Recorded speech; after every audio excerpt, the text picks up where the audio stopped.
The following is a presentation of the St. Louis Chess Club.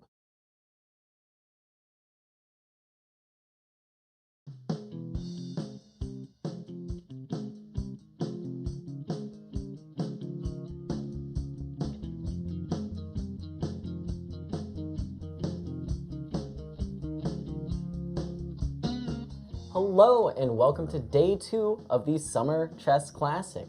We are your hosts today. My name is Caleb Denby, and I'm joined by the wonderful Grandmaster Yasser Seirawan. Caleb, pleasure to be with you. Hello, Yasser. Hello, everyone. And we have some exciting chess for you today. Of course, as always, the games got started at 1:30 p.m. today, so we have some exciting games already underway. There our players are competing, battling it out in the Chase Park Plaza Hotel. And some of their coaches, or one of their coaches, is there as well, it looks like. Savar Akobian, coach of the SLU chess team, walking around. With round 2 underway, tell us about the standings after round 1. Yeah, it was a really exciting round 1. In the A group, we have joint leaders in Temur Kuybokarov and Andrew Hong. We just saw Andrew Hong on the screen there. They are actually playing each other today. Yes, so nice. We will potentially have a different situation after today. The other games ended peacefully with Ray Robson, our #1 seed, drawing in his first round, aiming to catch up to the leaders today. Ante Brkic, Grigoriy Oparin, Mikhail Antipov, Awonder Liang, and Christopher Yu, also all on a half point. Meanwhile, the victims in the first round were Benjamin Bach and Nikolas Theodorou, hoping to come back today.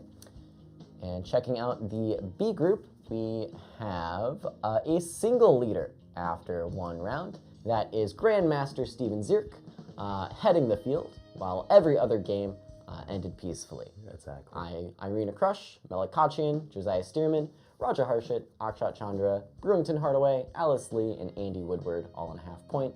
Meanwhile, Begum, unfortunately, was defeated by Steven Zierk in the first round, hoping to come back today with a good game.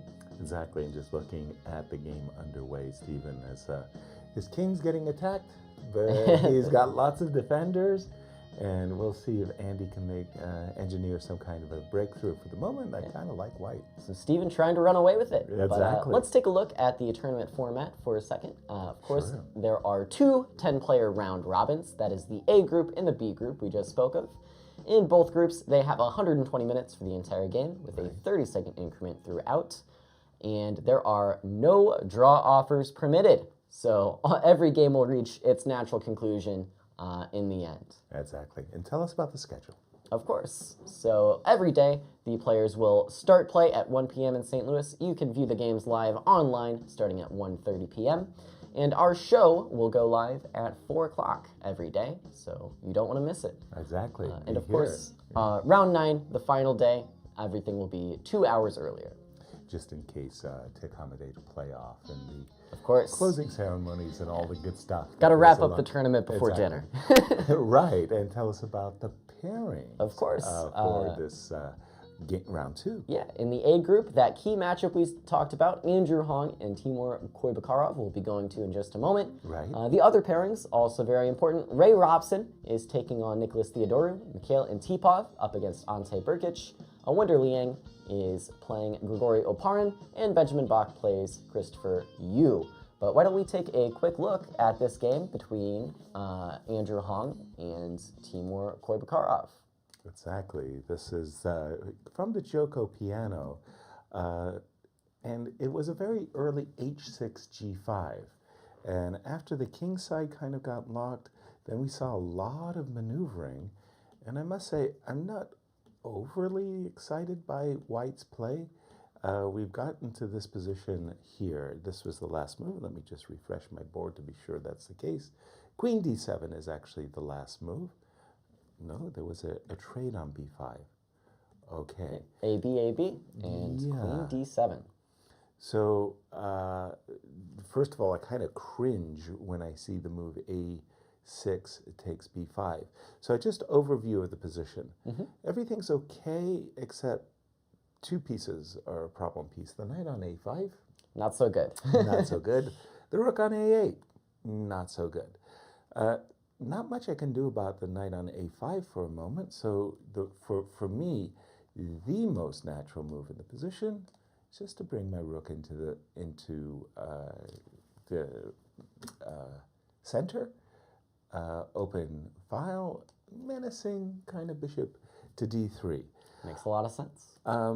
The good news from Black's point of view is while this knight on a5 is off center, it's very awkward to attack it. In fact, you can't attack diagonals close, the files close. Right, right. I mean, not after AB. Yes, exactly, and not after AB. After AB, you're kind of saying, well, my one weakness, offside piece, is now more attackable. Yeah. So I wouldn't have done that, except that from Black's perspective, he's just made the move Queen B5 with obviously evil, Queen D7 with the evil intention of capturing a pawn. And, well, that's got my vote. I mean... we shall see. Yeah, like... White now has to do something about this pawn capture. Now, if I have to play knight c4, how do we like these apples? Tough to say. So I guess your idea is to play rook b1? What's the point? Rook b1. Oh, just take on a5, and then your bishop will have a discovery, I guess. Right. Oh, yeah, the bishop on f5.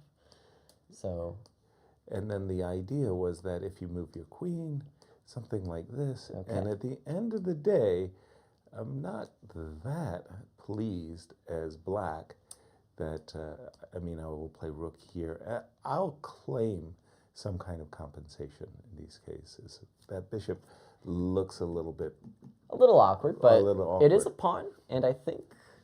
I guess maybe you can't deal with the pressure on the a file. If you go rook f8, then just queen a1, and the bishop is under fire.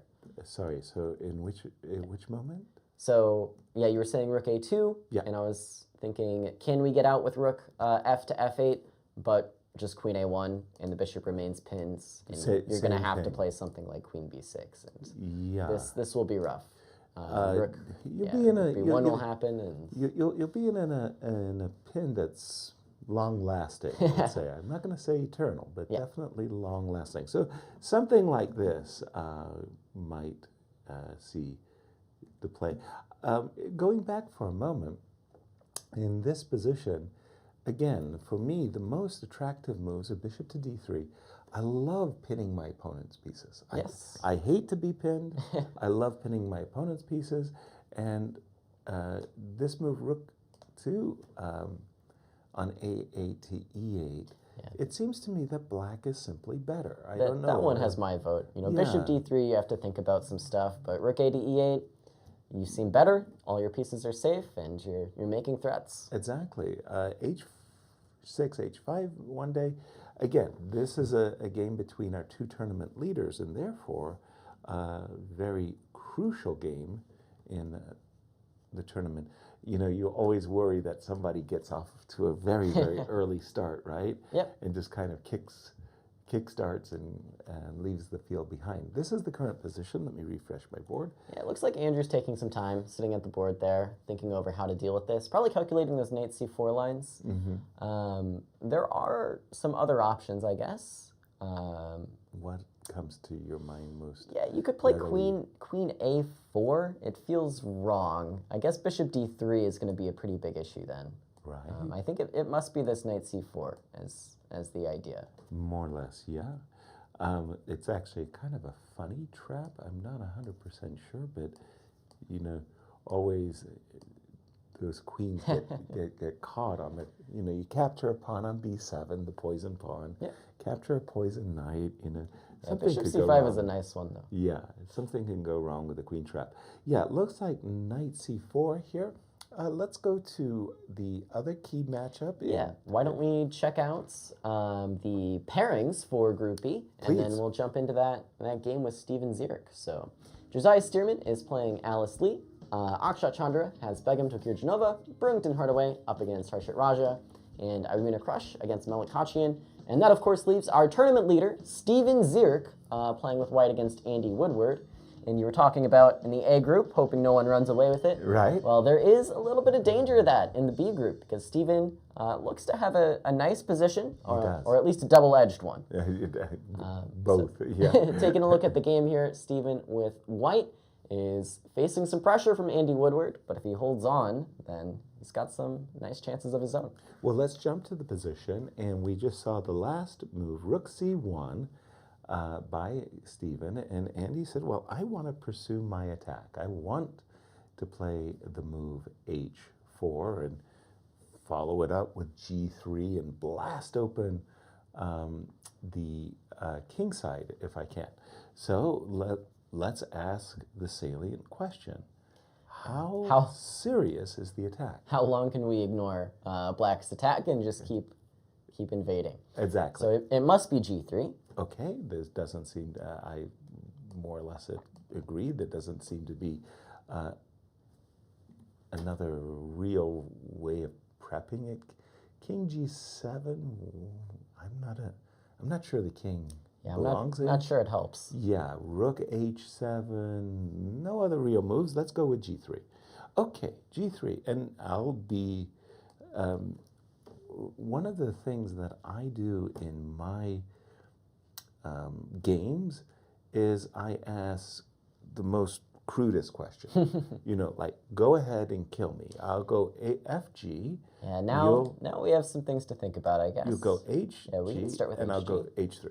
And I can't play bishop H3 because my F7 pawn Precisely. is lacking. So for the moment, bishop takes F3, rook takes F7 would be a disaster. So we don't do that. We assume we start with knight F2. Knight F2 makes a lot of sense. Okay, we assume. Right, knight F2. So we attack the queen. And so I play queen C1. Again, what I'm trying to do is be super, super provocative and to ask the question, if I force you to give away all your pieces and pawns, do you land? And if the answer is no, then I feel really good. You know, like, okay, so here you have to start thinking about bishop H3. Of course. Rook H3, knight H3. You more or less need to sacrifice. I think my threat of queen check and queen E7 has to be taken seriously. Seems pretty severe. I was also worried about rook C8 from white when we're trading material, trading attackers, let's say. Yeah, okay. I guess though, you know, we don't get too many attackers off. Right. Rook takes C8 and then king G7. We'll keep the attack for the moment, but right. I like your move queen C5, but let's, I guess, ask the question, what if bishop H3? That one seems the most likely to work to me. Bishop H3, and I took it. And I'll play rook takes. Rook takes H3, so I do see a check on the very visible horizon. Let's see what else I have. I'm looking at bishop F3, but I'm also looking at queen. I don't want to allow a perpetual check, though. That's interesting. Well, I think I am threatening more than that as well. Okay, cool. Let's take a look. Queen C5. So queen C5. I'll go king G7 or G8. It doesn't matter. Also fine. And then we go here. My idea was rook H1 and rook back to H2. And now knight H3 is made. Exactly. Yeah. And if you go to F3, there's queen F5. And if we go to F3, there's queen F5. Or G4 or... I would go with G4 is main one, so let's do that one. Let's do that one. Yeah. And again, this is the way I play. I want to see the mate. I want to be sure that you have this threat. And now you know where you stand. Yeah, exactly. Then I feel really, really good. I feel like my understanding is higher when I see these lines. So we're looking at bishop H3, GH. Now we have another move to look at, and that would be bishop F3. And I think this rook H2 move could be scary. There's also queen H4 to think about. I like queen H4 maybe. Scares me more because I see rook H1 mate, followed by bishop takes H1, queen takes H1. And this looks to me like, you know, I'm not getting anything. Rook, I have to play rook takes f2. So I can take that one. And now if I go king f1, whoop, Yeah, take that guy. and that is just winning. Okay, so now we say, okay, this is a, you know, it's serious stuff. Yeah, now we can admit, okay, you made some threats. Right? Rook f1, rook c1, g3, f takes, h3, knight f2, yeah? Yeah, and this all seems pretty forcing. So now I will capture Take the this guy and capture. So at the end of the day, I've got a knight and pawn. This is true. Against a rook, but my king has been exposed. There's no question that. Yeah, like there's already some ideas, I think. Maybe queen h4 check, and you have to go back to f1. Yep. And then again, I want to give you some pieces. I'll try bishop h3. Gh, queen h3. Maybe you're running away. Now I'm feeling safer. Sure. Okay. So yeah, maybe I can't give you all my pieces just yet. you could play bishop. Okay, my dream, of course, is to play bishop f3 and kind of waltz my king to e2. So you could play bishop e4 as well as. Yeah, I'm also wondering about rook h3. Rook h3. Yeah, I just want to give away my pieces today. Yeah, of for course. better or worse. And all right. my idea is to weave some net with queen h4. Right. And bishop h3. Looks good. Or bishop e4, depending on where you go. Well, wherever I go, I'm in trouble here. I think so. Yeah, exactly. So we start again. Knight f2. Sorry, let me just refresh the board just to see what has happened. So Steve is taking his time because he's looking at this move rook c7, and the lines we've been analyzing look like keep ending in checkmate. Well, breakthrough. Yeah. Okay, so let's be the most aggressive. Let's just say I don't believe what you're doing. Yeah, I want to play f4. It's a very good defensive move as well, though. Exactly. And this stops black from breaking open on his terms, at least. Exactly. Let's take a look at this one. So f4, you're obliged. Love it or hate it, you have to play en passant. I think because so. Then after g3, I'll go h3, or if you play a. So the idea is if you don't play en passant, I'll always be able to meet one pawn thrust with this. Of course, I'm attacking your queen, I understand that, but I just want to emphasize why en passant is required. Yeah, before, g3 was a fork. It attacked f2 and h2, right. And after the f-pawn moves, black can keep it closed. Okay, so I'm recapturing with the rook. Rook takes is nice. Again. Some pressure on f7 still. That's exactly it. I've got a kind of an X-ray attack.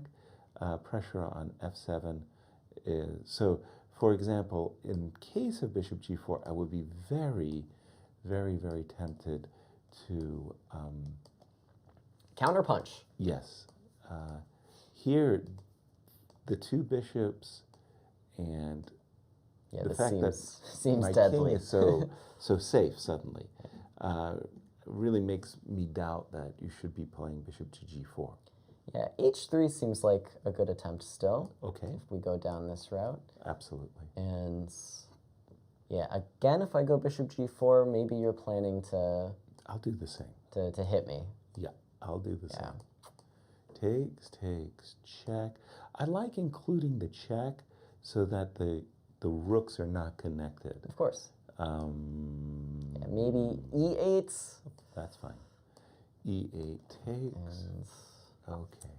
So I have... Now at least you're not totally safe either, but it is... Well, I've got queen a4 check on my agenda. Maybe even on the previous turn. So e8 is not such a good square. Right. I was thinking you might go to f8, but... Sure. Okay. But even still, now queen f1 is hard to meet. Right. That's the next Next problem, how are we going to deal with this? Oh, I guess it's not bishop g4, but It's not bishop g4. this one seems a lot safer for white than anything we've looked at Allowing with before. g3, Yeah. yes. Allowing g3. Hard to break through. Right. And Stephen has played something. He has. Let me refresh my board. Doesn't quite look like f4. It was f3 and knight g3 is the reply. Okay. This is unexpected. Well, first of all, f3 was unexpected, but knight g3, Andy might have tricked himself. So I was explaining that if I play f4, you must play en passant. Exactly. I played f3, you didn't capture it. Yeah, this is So now I'll this is play a f4. grandmaster trick. Whenever they don't Right? want you to take, they'll just do it one step at a time. Now you would like to play en passant, and now you don't. Interesting psychology there, where I think people like playing en passant, but when you just play f3, it's like, I could take that, or I could do something maybe else. do something else. But, Now, I'm not capturing the knight under basically any circumstances whatsoever. So I just consider the knight invulnerable. Yeah, I think maybe Andy's thinking that his position might not be so bad if he's able to take off this late squared bishop, Okay. play king g7, and sort of contest the c file. Okay, so tell me how you're going to do all of those wonderful things. I'll start with knight takes e2. No, you don't have to rush. I am not threatening to take the knight under any circumstances. Okay. So So I'll start with queen g6. g6, there we go. And I will give you an opportunity to take my rook. As in, take my rook, please. Okay, I'll take your rook. It's better than division. You can actually take the rook in two ways. You can take and force the trade of bishops, or you can take the rook. I think I like just taking it directly. I Okay. think my light squared bishop is more useful than yours for the moment. True. And yeah, I wanted to play king g7 and just bring in my rook And chill. and play some chess. Okay, so I, being the pawn grubber I am, yum, yum, yum. Yeah, I'll lose some dudes, but I still have a bit of pressure around your king, I think. Okay. Maybe I'll go simply rook hc8. Rook on h8 to c8. Okay, so my intention was to plug up the c file with a move bishop c5. Yeah, I think I have to play for some open files. Maybe I can get away with a5 to try to do that. Now we are talking, of course. Queen e1. Gift me the pawn. Okay, I'll start with a takes b. I don't think queen h4 is disaster for me yet, so... Not yet. Not yet. No. And yeah, now I might... So I definitely want to get in with rook a2, but I want to be making some threats when I do it. So I'm thinking about h3 to solve my problem on h3, yeah. on h4, and also start targeting that g2 square. Right. So let's just have a look-see. So something like h3 and bishop here. Who is getting whose king first? I suspect black is doing very well. I think so. You know, the rooks are nice. Yeah. I'm guarding the 8th rank, and my queen and bishop together will be enough to deal with threats. Exactly. I hope. Yeah, well, that is the intention. Yeah, so this is, here I'm being a little bit, well, So we started with queen g6 and easygoing with my no. Then you could go knight e4. Never mind. Okay, so rook e1. rook e1. Okay. And I could take your bishop, or I could just go king g7 again. I think king g7's more along the lines. Okay. And again, I'm down.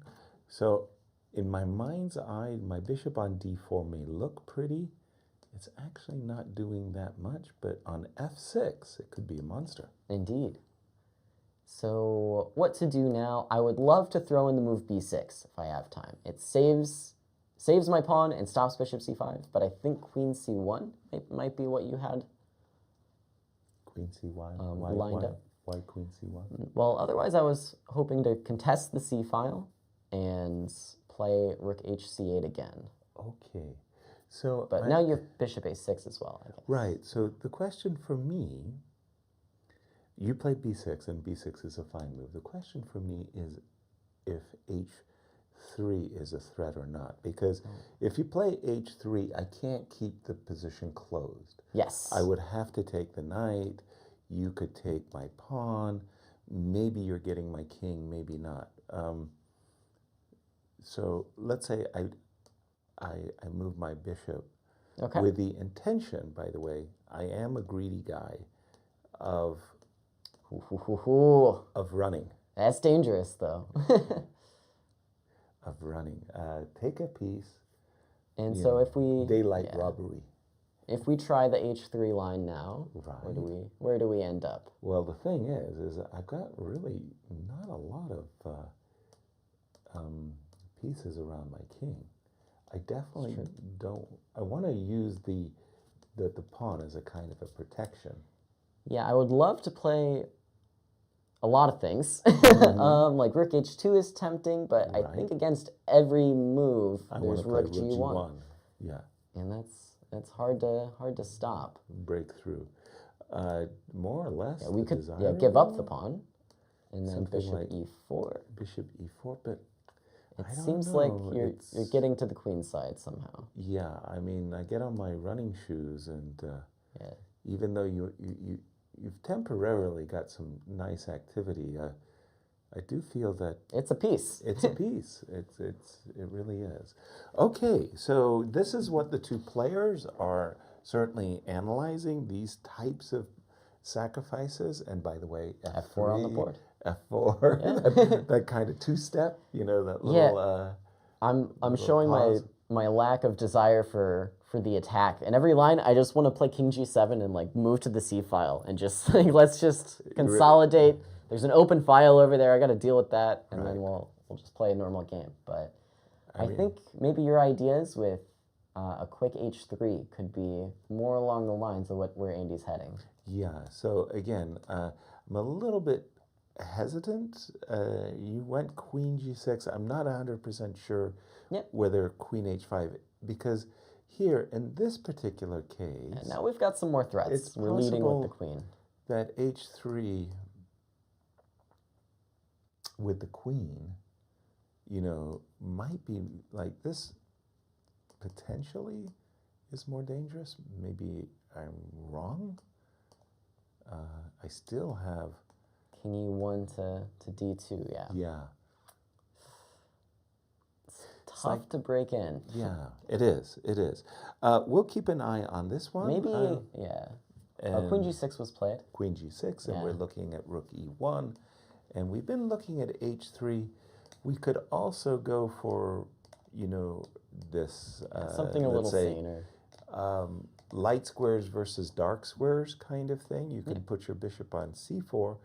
I've used my bishop on c5 to close the c file. I think this line looks quite appealing now that you put it on the board. Right, exactly. There's much more of a positional. You can put your queen on e4.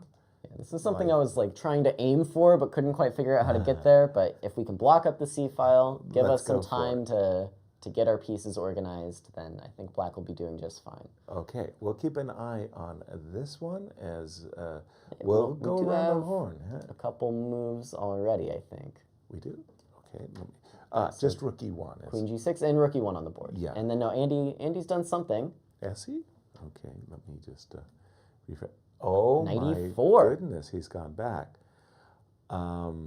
That looks strange. Like a very big miscue to me. Yeah. So essentially, Steven's got everything he wanted.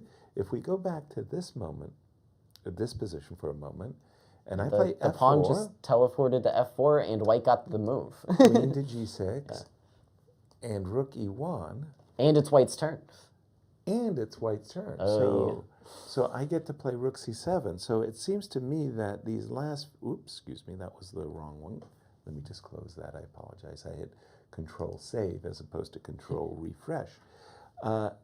It seems to me that the last few moves really are in white's favor, unless, again, it's that whole g3, knight f2, and sacrifices. Yeah, but complexity.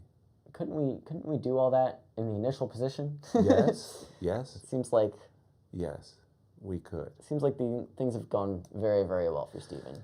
Yeah, so, okay, but now having said this, let's imagine this feels blunderful for a moment. Why? Because the timing's wrong. G3, H3, knight F2 is a tempo. It's true. Queen?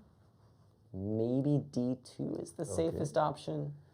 And now, this is... Yeah, you can take me.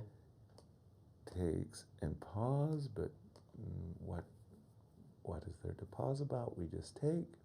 Yeah, king G2. We go to G2. And knight F4 maybe, and just the pawns will give the checkmate. Knight F2 as well. Yeah, this is what attracted Andy to this move, but I feel that in this position, Yeah, we don't have to do all that. right? I can just side step this whole, and Steven has played, I think, bishop F1. Let's take a look. Refresh everybody. There we go. Bishop C5 check. So happy to trade the bishop for the knight, I guess. Perplexing move. So I can see that king G7, bishop. Yeah, we were eyeing these kinds of lions. Right, but why now? So in other words, if we're going to play bishop here, which I assume was the idea. Sure. Same story with this, right? Same story. I'm just sacrificing happily, and it sure feels to me like the pawns.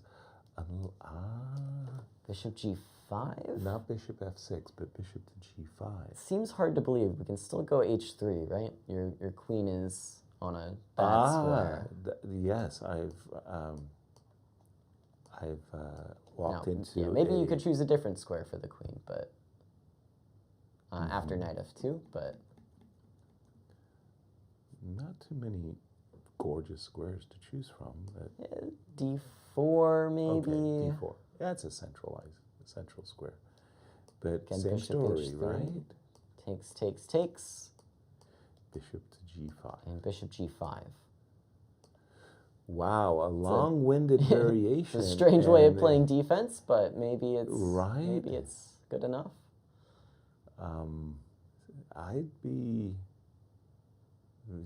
terrified, actually. Yeah, I'm a bit scared. H3 is coming, and it's coming with... There is rook H1. H3. And if I take... I think we're mated, no? We're just mated. I think we have to How? play...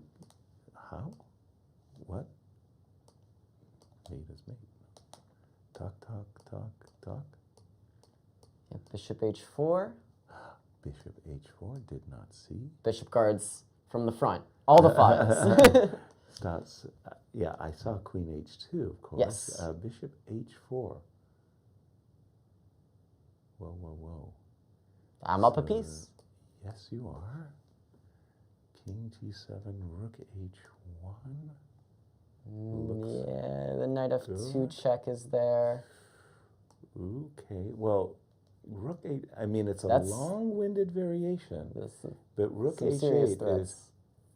Yes, rook H8 comes with a bag of bricks. That's a very serious threat. Yeah, I'm not sure. Wow. We're pretty deep here. We are in the deep end of the analysis pool, but bishop C... forgive me, but I did not like the move bishop c5. I love the rook coming to c7. Bishop f1 was maybe what you expected. Bishop f1. So the whole idea is that in these variations where the intention is very clear to capture, I put my bishop on f1. So, so that I can defend h3. So, of course. This was more appealing to my mind. Yeah. By the way, you could also play bishop c5 here or at any point, whenever you want. You don't have to don't have to start with it. Exactly. A strange decision there. Okay, but bishop c5 is on the board, and we will keep an eye on this very important. Yeah, definitely. Andy's going to be thinking for a little bit here. After bishop c5 check. Well, why don't we check out the other 8 games? Let's do it. So, yeah, in the B group, like we said, there's a barrage of people on a half point to think about. Right. Let's and go take a look yeah, at Alice Lee. Alice, she came out of the opening. It was a Russian defense, just perfectly fine, and then for some reason she decided to sacrifice a pawn and seize the defensive. What I mean is, this is all standard stuff right up to here, and I think most people just capture the pawn on h2 and go back. That makes sense to me. And she captured the pawn on c4, and that was fine. And this is where she got a little bit stuck. A little tangled up. Yeah, and here I think she made a very strange decision for me. Queen b6. I didn't like that at all. I thought queen d8 was rather straightforward. What's the idea? Okay. A, b, bishop takes, queen takes, and give me h2. That is a double attack. h6. I think you have to go queen h3 to stop both, and I take a pawn. And, oop, sorry, I take a rook first. Apologies. I got to include Although, yeah, rook c8 is still a threat, right? Is it? I was going to take a pawn. Rook c8, bishop f8 is okay. And then, all right. And then I got a back rank. Oh, but what about queen c8 to start? Queen c8. Yeah. That's a lovely one. Bishop f8. And I can just take the rook. And take the rook. Oh my gosh. So does it mean? But that's okay, a very at the very strange least, thing that like I have could take h3, and this is maybe a better version. It was a surprise for me because in the game it looked like Alice just quickly dropped the pawn. Back and forth, and then she's just down a pawn. It's just a pawn. Like what? And well, White was very happy to play this ending pawn up. Don't know about the move f4.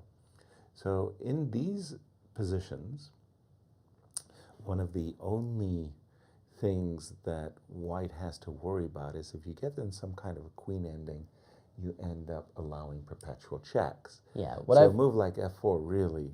What I've always heard about these major piece endgames is that king safety is very, very, very important. Exactly. So a move like f4 opens up that second rank, prevents you from blocking any checks on the diagonal as well. Right.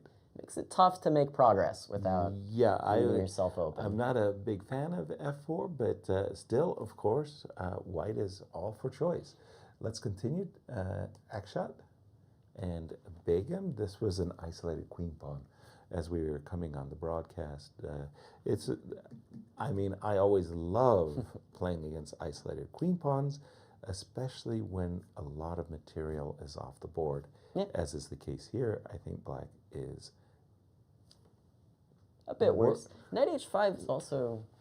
Why did we put our knight over there? Not sure. Okay. I have no idea. We did that voluntarily, right? Yeah, nobody made us do that? I assume to g7 to bishop f5. Okay. At some ideas like this, but then abandoned it. Just went a5 after. Yeah, and so that a logic glitch there in the matrix. If you're going to play a5, might as well do it with the knight still on f6. You're allowed to change your mind in chess, I guess. Maybe knight f4 was a concern, and she wanted to stop knight f4. So we're saying if we go a5 right away, knight f4 is what I think might have something discouraged. Like that, maybe. Don't know. It looks good. It looks great actually for White. All of the advantages, none of the disadvantages of an isolated queen pawn. Yeah, I'm trying to get some counterplay though with that a5 move. a4 will come, and maybe the queenside pawns will require some defense at least. Okay. In the game between Irina Krush and Melik, Irina took the Benko Gambit pawn, And you might recognize these type of situations, typical of a Benko gambit. But after the move a5, Irina has a very clear idea. She wants to play b3, b4, and prove thereafter that looks like that happened. Got an extra pawn, and nothing wrong with playing with an extra pawn. Yep, so still some work to do to win the game, but Of course, I think very good chances. Yes, absolutely. Very technical game going on here, but white should win. Let's jump to our Checking out A the group. A group. And I'm just going to do a refresh to see, well, guess what? Black snagged the b pawn. He did. So yeah, we were talking about knight c4 being the way to prevent this, but Yes. bishop b1 was the choice instead. Bishop b1. So targeting the a5 knight, but black just doesn't believe it. Black says, that's a pawn. All right, let's go. So let's imagine bishop takes f5, rook takes f5 for just a moment.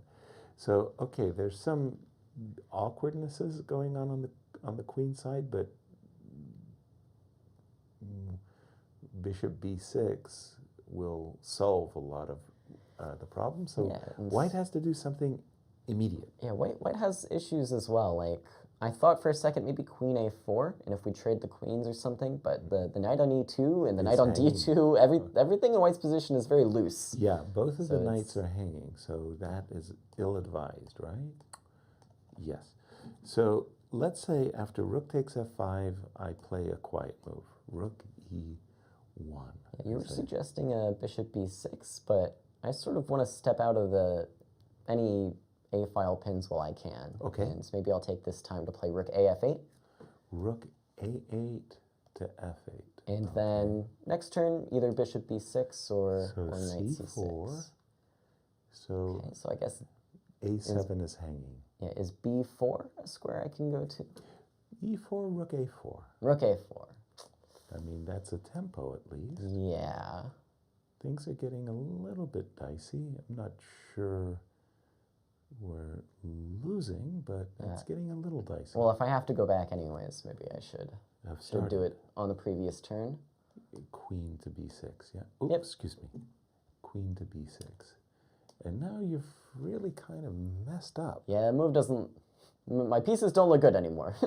Yeah, now you're really encouraging me to go kind of whole hog here. King is a little bit vulnerable, I would say. Like, Just a for bit. example, if you take, let's say I take, and these are a lot of pieces there. Yes. There. My goal was more or less knight e4 and queen d7, and I'm there. Yeah, I think after c4 we can say something went wrong. Something went wrong. So we're just saying... e1 slowly. I don't know if queen a4 is a threat, but at least I give myself the option by defending the knight. Yeah, I think your c4 move is the more dangerous one, but if I... So I can go bishop b6, or I can try knight c6 to try and step out of some of these threats. Okay. And I like knight c6 because, again, I just want to unpin myself entirely. Exactly. And then be free. Okay. But again, this is a temporarily annoying pin. Yeah, my queen actually just doesn't have a lot of squares.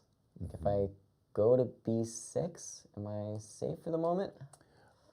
And there was a player in my time. His name was Dr. John Nutt. Pardon me. That was one player, one great intellect. But there was Dr. Robert Hubner. Okay. And Dr. Robert Hubner was scary. I mean, his intelligence was off the chart. I think it was really immeasurable. He spoke something like 17 languages, including ancient Greek, ancient Judaism. He was a professor of papyrology, the study of Egyptian hieroglyphics. Okay. I've had not heard that word. Yes. And he simply read everything, any kind of classic, Greek every classic. And found really, time to be a professional chess player? Yes, in the yes, spare a time? professor as well. And there was this one moment where, you know, like, I mean, we're all in awe of Robert Hübner. And there was one moment where I said to him, well what do you think about this position, Robert? He looked at me and he goes, I do not know. Like it brought the house down. Yeah. Because, you know, the guy knows everything. I do not know. This is a position where I'd like the compensation, but I don't know if it's absolutely sufficient or not. I think I am noticing maybe there's even a perpetual idea with rook b1 to a1, and the queen just is hemmed in on all sides. Exactly. Exactly. So there's also a knight b4 to think about, but the self pins are tough to play. Yeah, I just think that Black's king is a little bit wobbly. Yeah. So if we just put a position like this on the board, I mean, it's kind of in the way of Michael Tal. Just, you know, like just with Elan, you throw the pieces up the board and say the bishop on a7 is just so tough to. That's right. To deal with. Keep safe.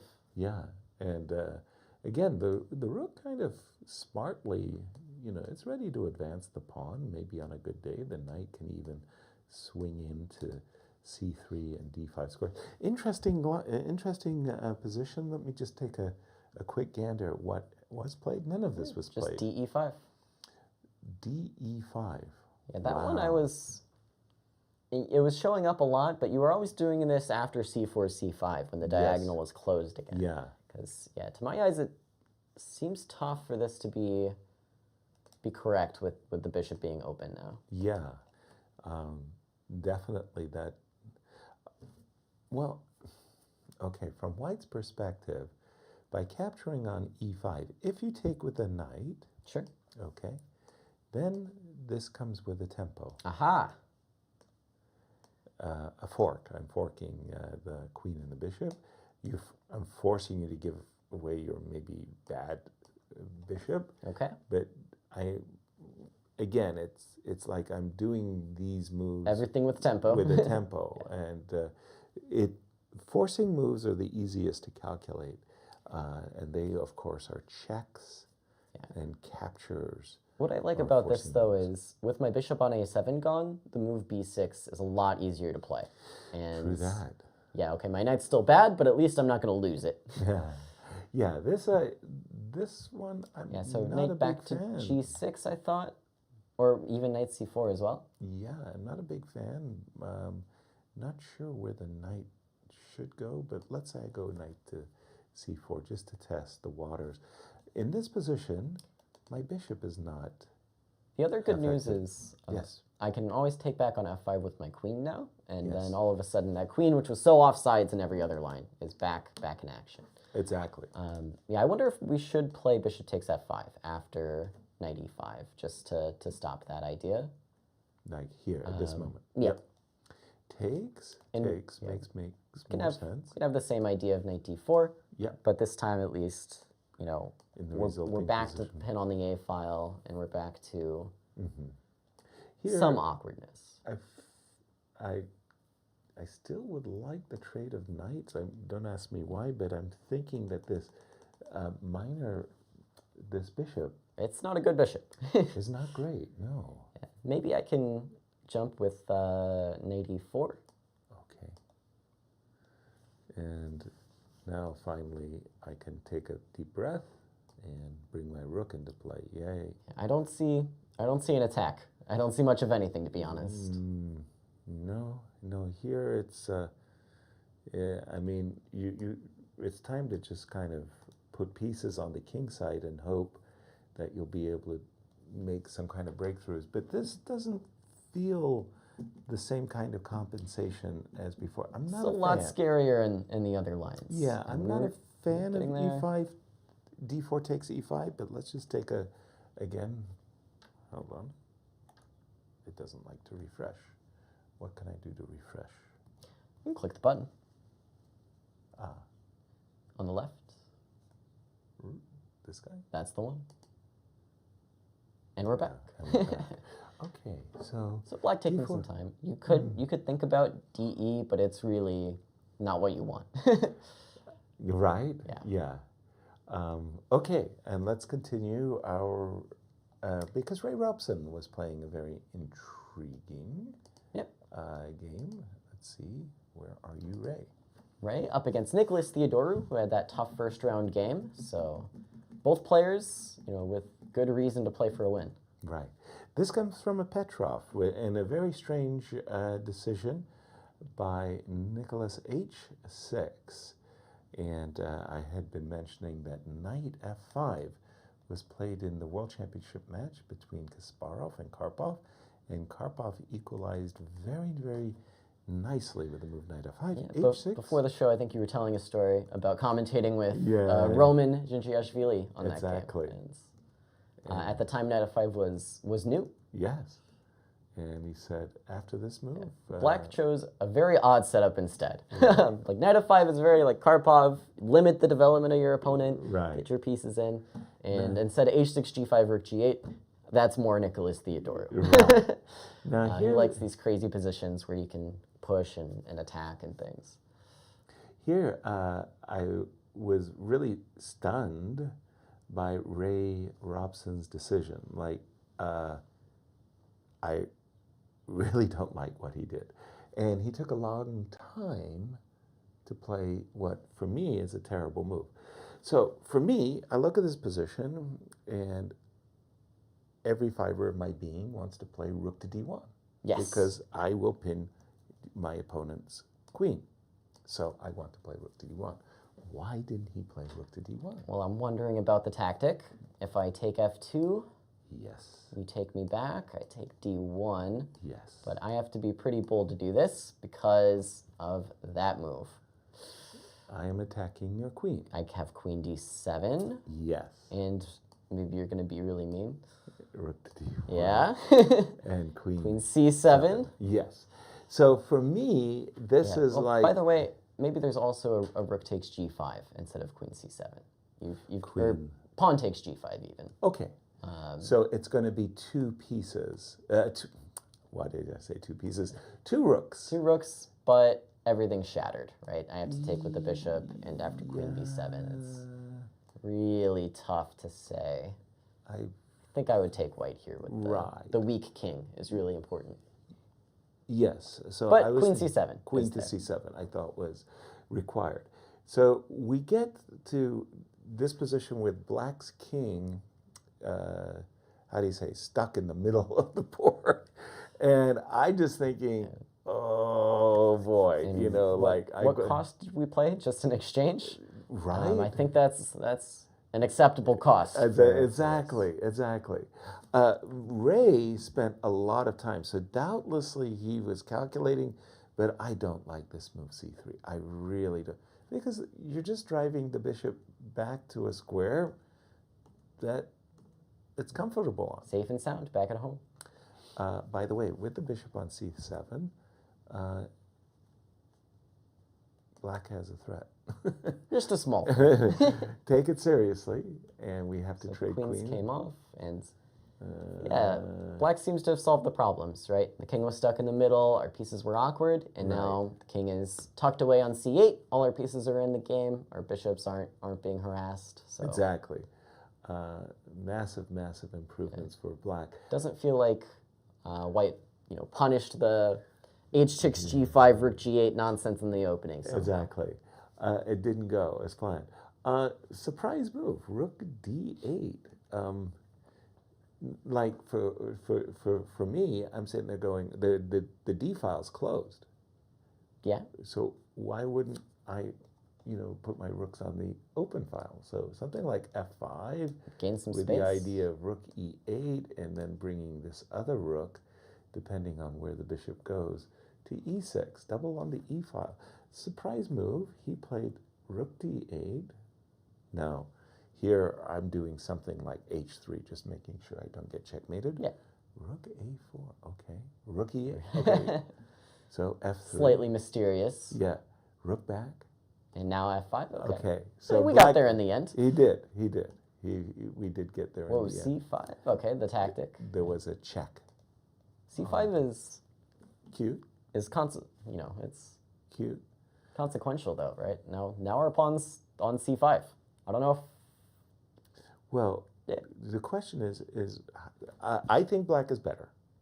The big question is, how much better? Black, for me, is the one with space, and what the heck is the rook doing on A1? it's guarding A5, and that's about it. That's all. So let's say, okay. C4, okay. I'm not sure Yeah, what white that- is doing for a move. That A pawn is really tough. Like otherwise, if the A pawn were maybe sitting on A3, I could slowly untangle, play something like B4, and Yeah. maybe here even I'll still play B4, and this Yeah, seems like but the way to escape. Well, escape, yeah, but here's the thing. I always, for me, chess is a strategical game. Stop. End of story. Chess is about strategy. You've got your army, I've got my army, and when you reduce it all, I'm just trying to outplay you. Yeah. That's all it is. So make chess simple. Keep it simple. And the way I think of chess strategically is I compare my pieces to your pieces. So at the moment, I would say white's king is as good, if not better, than black's king. Great king. Yeah. Unfortunately, it's where the positives end. Right, that's where the positives end. Yeah. The rooks, no comparison. Black's rook is better. The bishops, no comparison. This bishop is kind of just, well, right now it's just biting on granite. You like the move b4, fine. I will Okay, take I it. don't know if I like it. Yeah, but you're trying to give to- some yeah. activity for your pieces. I think okay. rook d3 wins a pawn though. You had me at rook at wins a pawn. Can't defend it. Can't go bishop b2, and I Go then bishop b2. 'cause can't of go rook d2. c4, and there's just no legal ways to defend the pawn aside from that. Well, that's bad news then, right? I mean, you lose a pawn, and So I did also think of a move g3 instead of b4, and Okay. maybe you said that bishop on G3. c1's biting on granite. If we can somehow open something on this diagonal, give ourselves a square again, maybe then fair. maybe then there is some play. Okay, so we can either capture on g3 or play the move. Let's say I play a move, simple move, rook d5. I defend the pawn. I'll go ahead and I'll take on f4, Okay. and I can do nothing. Nothing. I can't play bishop e4 because of rook d1. You don't want me invading on the first rank. Yeah. I can't move my other bishop anywhere. I can play king e2, I suppose. Maybe to threaten bishop e4. King e2. I'm a pawn grubber. Yeah, you've come the other way now. Yeah, I'm a pawn grubber. It seems really, really bad. And again, this was self-inflicted by Ray because he went very strangely passive, and I don't really get it. Let him suffer. We don't have It to all suffer started with him. c5, yeah. Yeah, we don't have to suffer with him. Theodorou, good chances, I think, to come back and level his game. Against the top seed. Let's jump into this game of Mikhail, and he's sacrificed a pawn. Let's see, where does it? So this comes from one of those marvelous early queen b6. No, okay, so it's this. I'm out of my element here. Yeah, okay. Rook g1 is So- one of these Najdorf sidelines, I guess. Right, Yeah. rook g1, h5. That's Now we sensible enough. Now we transpose back to the Bobby Fischer attack with bishop c4, but I've included rook g1, which means I don't get to castle short. Bobby often castled short and played f4, f5 Yeah, that's as quickly as the possible. plan they write in the books. Yeah. Because the conventional wisdom says bishop c4, e6. Your bishop on c4 isn't good because it's blocked by the pawn. And there are two ways they deal with that. Sometimes they sacrifice a piece and take e6, or they go f4, f5 to open that diagonal back up. Exactly. And so to my understanding, this rook g1, h5 inclusion should favor black. Okay, we're about to find out. e7, e6, queen e2. bishop to e7, a to a3. So it very, very often happens in these variations that black is playing b5 and b4, kicking away this knight on c3 so that after the bishop comes to b7, you can capture this pawn. So a2, a3 is a kind of one of those prophylactic moves that has two purposes. First, to stop b4, but also to potentially give your bishop a retreat both to b3 as well as a2. Now, having said all of that, in a very long-winded way of saying it, it's a tempo. And these positions very, very often, one tempo can be the difference between a big advantage and equality. Matters quite a bit. Yeah, and I would really, I mean, any move with the bishop gets, I would really want to just move the bishop, castle as quickly as possible, and then get on with business, f4, e5. A2, a3, but hey, what do I know? It's probably all theory. Queen b6. Wow. I guess just trying to make it hard to develop that dark squared bishop. You know, you've limited your options with white, right? Like if the rook were on h1, I think queen b6 makes a lot less sense because kingside castles opens up. Well, okay, first of all, let's just see what he played. Yes, Okay. bishop e3. So is the pawn poisoned? Yes. Oh yeah, it's just knight a4. Okay. yeah, you just don't even think about it. So queen b6, bishop e3. Now, I don't know, aren't we threatening a grisly discovered attack? Ah, knight g4, castle. Yeah. Surely Ante had that one from home. Yeah. Queen b6, knight g4 is Like, tough to just justify. throw out there. Right, exactly. So takes. So black wins the two bishops at a cost of a lot of time, tempi. I mean, look at black's pieces. They're all on their original squares. Queen a5, knight c6 takes, knight b6, rook b8. Boy, this It's getting simplified now. but doesn't it have a feel of like computer chess? Yeah, You know, this like all of these moves. Wow, queen a7. It attacks the pawn. And just castles. Check and castles. So he gets his king out of dodge, but he gives up, you know, to my eyes, that pawn on d6 is a kind of a pride and joy. You lose that pawn. Yeah, I think a lot rests on the move d5, right? And now our pawn is gone. Indeed. Okay, so we're up to date with the players, and we've seen quite a bit of fireworks, I want to say, to get us to this position. Yeah. And the pawn on h5. So I'm looking at it. I'm a pawn grabber. So the first thing I look at is bishop takes, rook takes, queen takes, rook d8, queen takes, bishop takes, rook takes, and then these positions where I have an a pawn. I have a rook and bishop and an a pawn.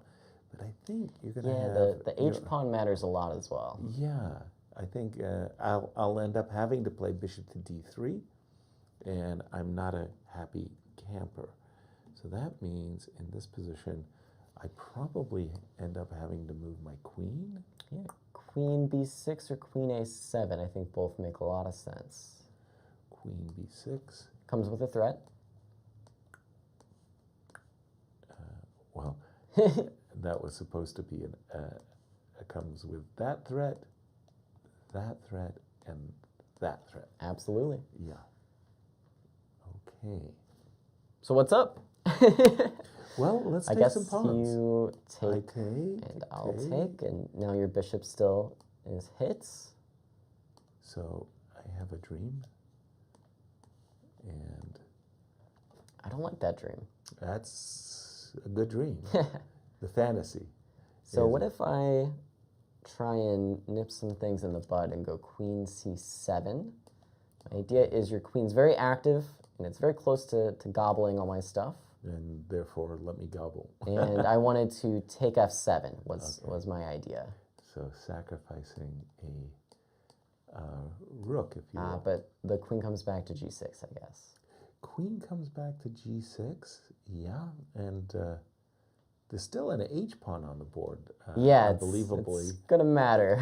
Yeah. I thought I was getting the full rook back, but Right. queen g6 is there. Yeah. Yeah. Queen g6. No can do. And The players. Anybody in time trouble in this game? Well, we do have a result. It looks like Benjamin Bach has drawn his game with Christopher Yu. I think they finished that one up a little while ago, though. Did they? All right, let's go check it out. Yep. Okay. Events. And where is Benjamin? Down at the bottom. Oh, yeah, naturally, all the way at the bottom. Well, That looks like a draw to me. that's about as balanced a position as you're ever about to achieve. Yeah. Okay. And this came out of looks like a ready, which transposed into a Catalan, which transposed into a Tarash. And I remember I had a very nice game with Garry Kasparov, where went bishop g5, d4, and it was one of these lines where I capture, knight to d5, queen back, knight to e1. And the idea is you get this really beautiful blockading knight. I had won a game as white against John Grief on this side of the Tarash. And Sure. it became popular for a while, but b2, b3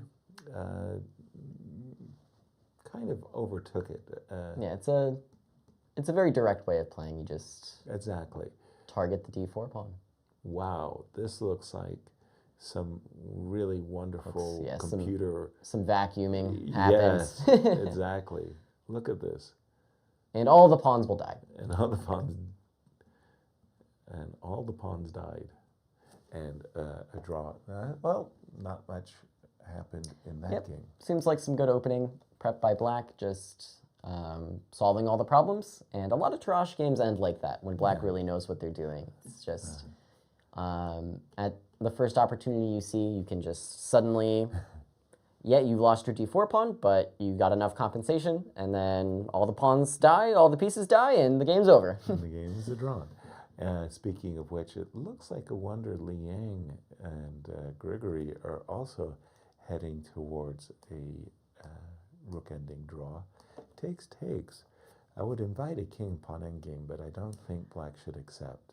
And you don't have to. No, I definitely don't think you should accept. I think you might play a move like, for example, rook a5, a4, and this is just 4 versus 4. Should be a draw as well. Easy enough. And then that Ray Robson, So, and yeah. then he did play If you're g3, by the way. Looking for time pressure, Ray is a good candidate. Always, always. And it really is a very, very stunning thing in the world of chess, that you do have these people who get into time trouble, and they're smart, they're intelligent, Yeah.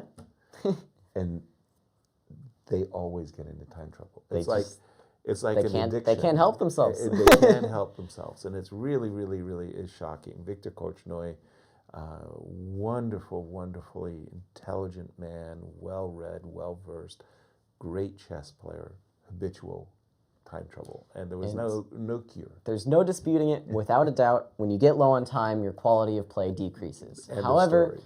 these people like Ray, somehow, it's true, his quality of play decreases, but it's still like so strong that I almost can't believe I dropped my phone. I almost got lost. Can't believe how he does it. Like with 30 seconds on his clock, he's finding only moves. He's finding genius ideas and executing them. I think that if Ray were to ever solve his time trouble, he'd probably gain 50 rating points, maybe more. That's it's a tough 50 rating points to gain. Exactly, and yet 5 minutes on his clock. Yeah, almost from any position too. It hardly matters if the position's complicated, simplified. He's there in time trouble. He did go for g3, and we were looking at that move rook d5. Right. And so I didn't see the answers. So the idea of rook d5 was clear. I want to take on g3, and then I want to take on a5. Yeah, and you know what? Please. I thought bishop e4 wasn't possible, but maybe it is. With the idea, so yeah, maybe I should take first so that you can't take my a pawn directly. Right. Okay. So rook d5. Rook d5. You'd like to take. I'll take f4. Okay. I'll take on f4. And then I'll go bishop e4. I thought I couldn't do this because rook d1 is strong, but I can actually evict your rook with bishop back to c2. I see. So rook to d1, bishop back to c2, and my king can cover just enough squares. King g2, king f2, and I'll eventually get rid of your rook. You will. Fair, fair, fair. So bishop to e4. So give me your pawn. Yeah, I guess I'll go king g2. King to g2. Bishop h3. Looking interesting. Yeah. Okay, bishop h3. I guess I will step to g1 this time. And then after check. Yeah. Okay, maybe I'll step to h1. It's not exactly where your king wanted to go, right? I mean, yeah, definitely not. Oh, what am I saying? I can go to f2. I don't have to guard my pawn now because your bishop's in the way. Right. So I thought I had to stay attached to the pawn, but f2. maybe not. Yeah. Okay. So this is how I make inroads. Yeah. I mean, the problem quite bad. is, again, it's piece activity, and you just kind of like look, rook a1, rook bishop on c1. It's not. I can at least try rook a4. I understand. I should have a more convincing win here. I mean, it wasn't unconvincing what we just looked at. Yeah. But there was rook a4. There was still some chess. Not sure. Okay, so check. King f2. Here. And I'll try rook a4. Rook a4. So I'm there. Have to go to e1. I'm there. Have to go to d2.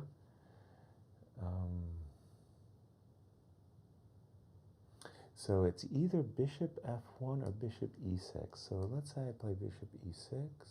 In that case, why did I need the extra check? Why don't I play bishop e6 at once? Sure.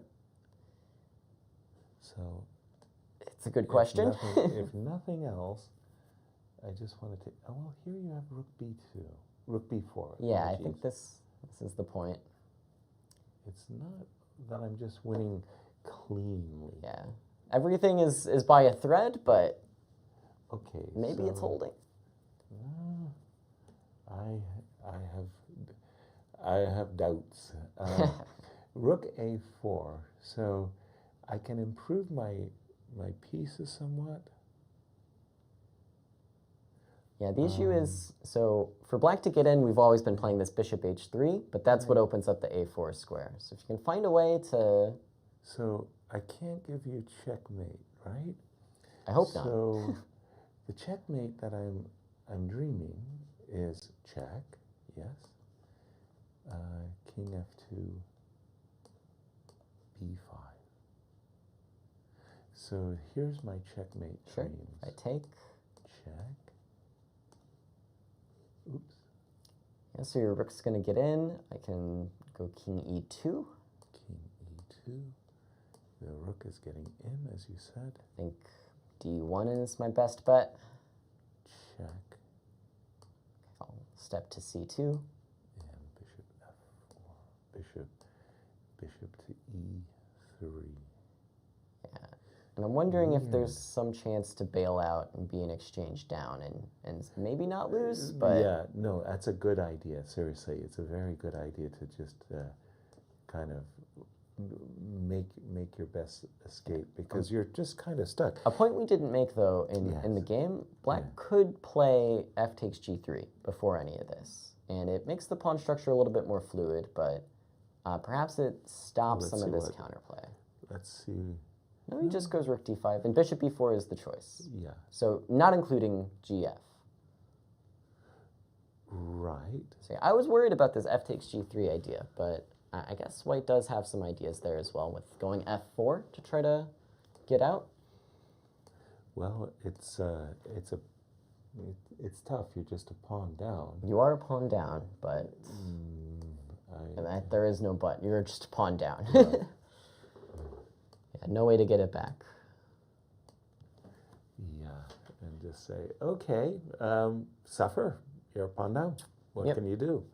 Sometimes you just got to go and hope that you'll have enough play. That is odd to me. Why not play g takes f4? I think. Sorry, only, what moment? After rook d5. Sorry. After rook, yeah. So after rook d5, bishop b4 was played. Yes. But we didn't have to be this pawn down. We could play gf4. I guess the danger was on the h file. Yeah, Ray didn't like this rook h5 stuff. Exactly. He probably felt that he was going to lose a pawn in those cases. Yeah, I think maybe somewhere there would have been a bishop d8 that we didn't. The crazy part is that I think the position is so much better for Black. I think that the position, you know, I'm not even sure I want to win a pawn as much as I want to improve my pieces. So if I have a free hand, I want to play bishop to e6 and then move my king. So I'll ask the rook a4 question again at some point. I'm not sure if I'll do it yet. Okay, if you're friendly, you'll go there. Of course. And rook b4 is still the idea. Rook b4. Okay, so this is just awful, right? Awful. You're perpetually stuck. It's not an eternal pin. I can go gf and bishop d2. What? You give me my... Oh, no. You're going to give me this amazing passer? I will. Oh, my God. What? I'll take f4. Oh, my goodness. Yeah. I just want to grab as much as I can.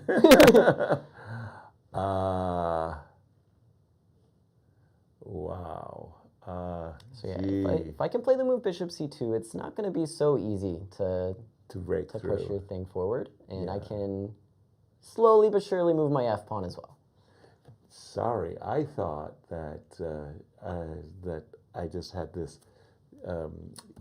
complete grip, but if you can get away with bishop to d2 to c3, I think I absolutely have to.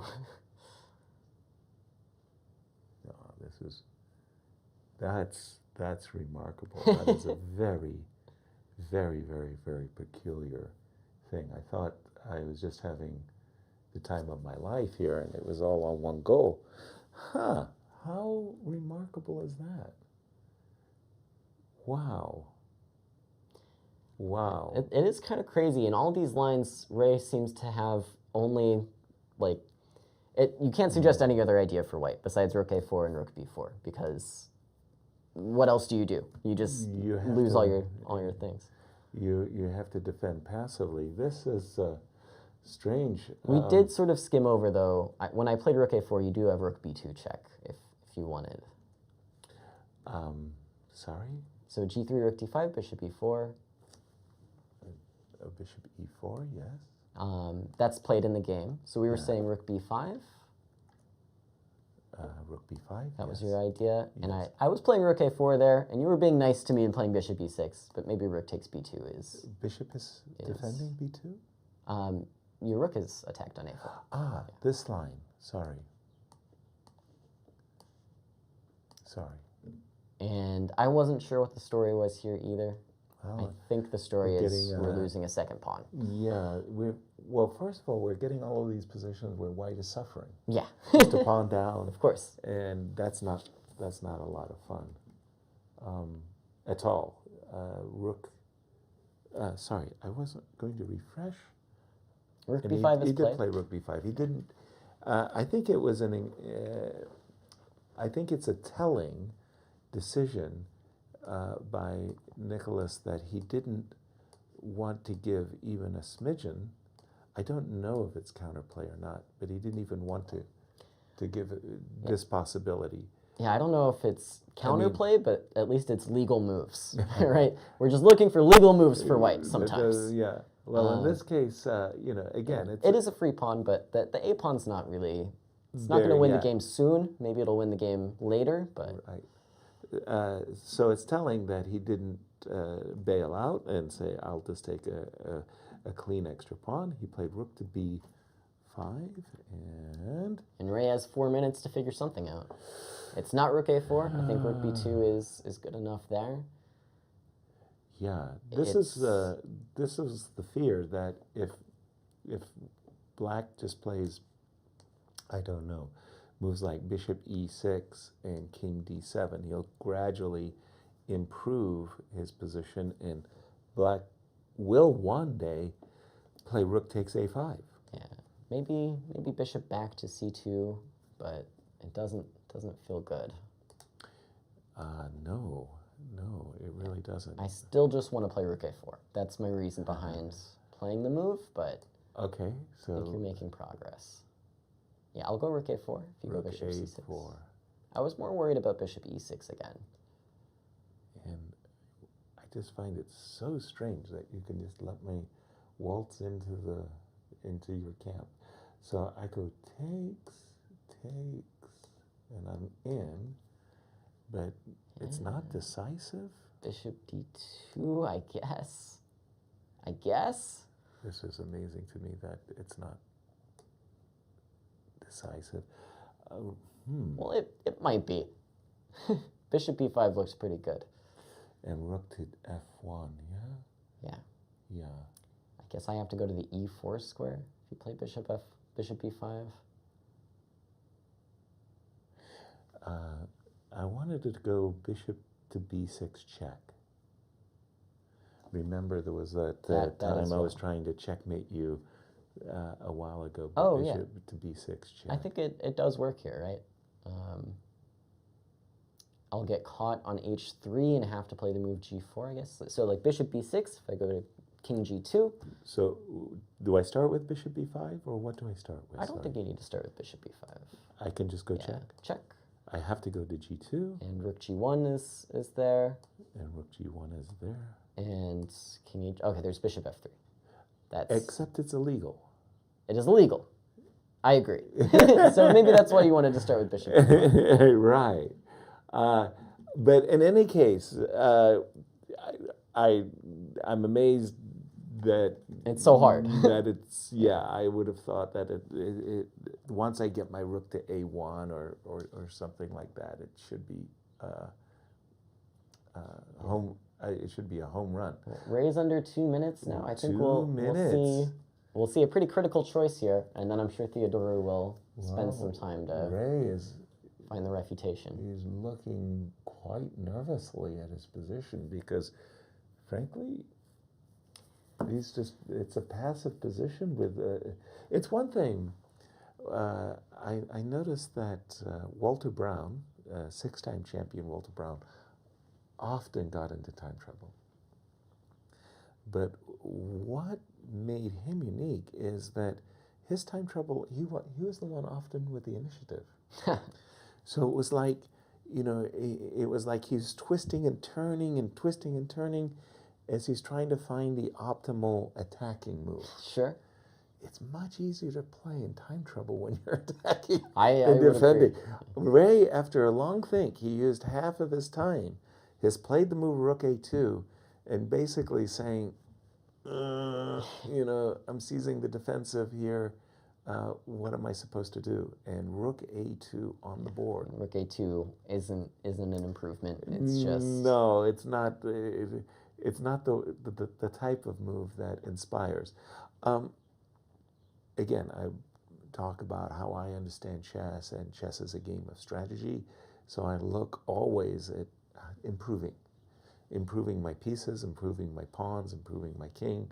So in this position, two moves absolutely scream at me, and they are h5. So I could go h4, h3. Sure. I put my pawn on h3, then I put my rook on h1, and I take on h2, and I'm a genius. So h5, h4, and any move that improves my king's position. So like, I'm thinking where would be an ideal position for my king? e5. If my king was on e5, then I could play rook takes a5 without allowing bishop takes f4. That's true. So king d8, king e7, king e6, and h5. Your candidates, what would you be thinking about as black? I liked your move bishop e6 that showed up in a few lines. It just really solidifies. Kind of improves a little bit, something. Maybe it opens the door for the king to start walking as well. But yeah, your h5 move seemed like a nice idea as well. One of the reasons I'm not, I mean, I don't like white's position, so apologies for white. You know, one of the things, you know, you oftentimes start thinking about is, can I make a fortress? Yes. Can I play g4, h3, king e2, and I just put up a wall and say, you know, like, whatever, right?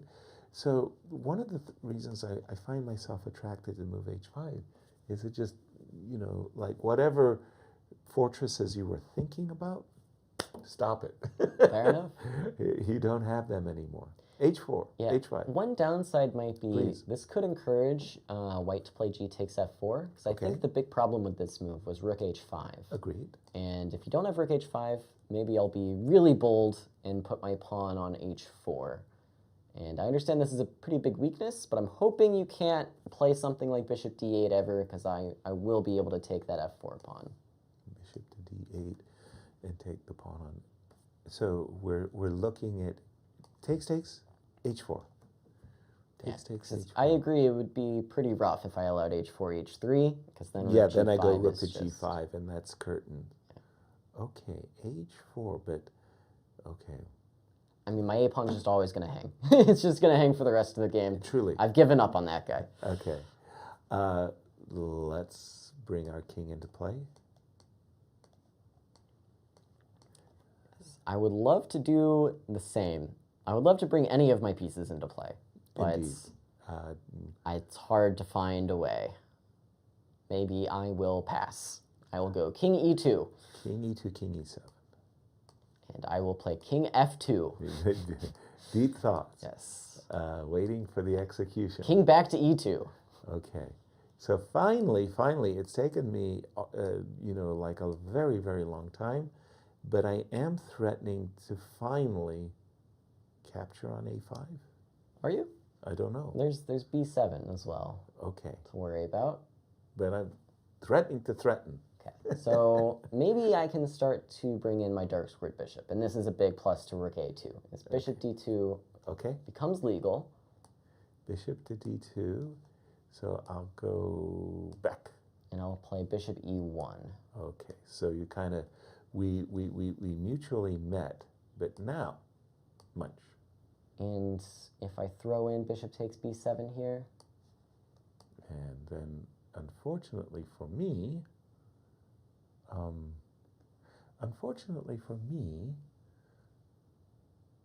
that is a check. So takes, I don't get to check. And we are going to play, again, one of these strange fortresses type of situations. It's something. It's better for black, but it's not a convincing win. Let's just see what Nikolas has done. He's still thinking here. And by the way, to our audience, first of all, thank you for joining us. But you also have a chance to quiz us. Of course. How do they get in touch with us, Caleb?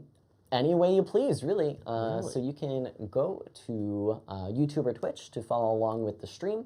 You can follow the games yourself at uschesschamps.com or live on the chess.com broadcast. And you can also reach out to us on X, formerly Twitter, using the hashtag SummerChessClassic. And Nice. yeah, we'd love to talk to you guys. And, Any questions? Quizzes send them with our way. any questions you might have. Absolutely. Ray suffering, no question about it. Let's just go around and see who else Yeah, let's see what's could going be on. potentially suffering. We did have another result. I think we saw Awonder and Grigoriy Oparin were heading towards a draw, and they managed it. They managed That it was right that where 4 we versus left 4 it. Yeah, rook end game. it was just a back and forth draw there. Let's take a look at our tournament leaders. So as we mentioned, we coming left in. it with this pawn sacrifice on b5, and at first we thought white had really good compensation, but this move de5 didn't quite sit well with us. It didn't, and Oh, but de was played by black. yeah, we were actually expecting knight takes e5 was our Favored choice. yeah, and there was a number of lines where knight d4 was a coming, so black decided to keep d4 square under control, recaptured with the pawn, bishop f5, rook f5, and again this move c4, that's like the disrupting move. Yeah, if you that's don't the key. have this, then you are a pawn down, and now you're 2 pawns down. Okay. But the bishop is look at this tough. very, very awkward bishop to deal with. Last move, queen f. So queen f5 is or is not a threat.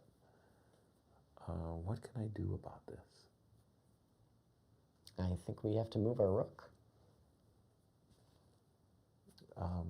Do we though? Seriously? I'd hate to comply.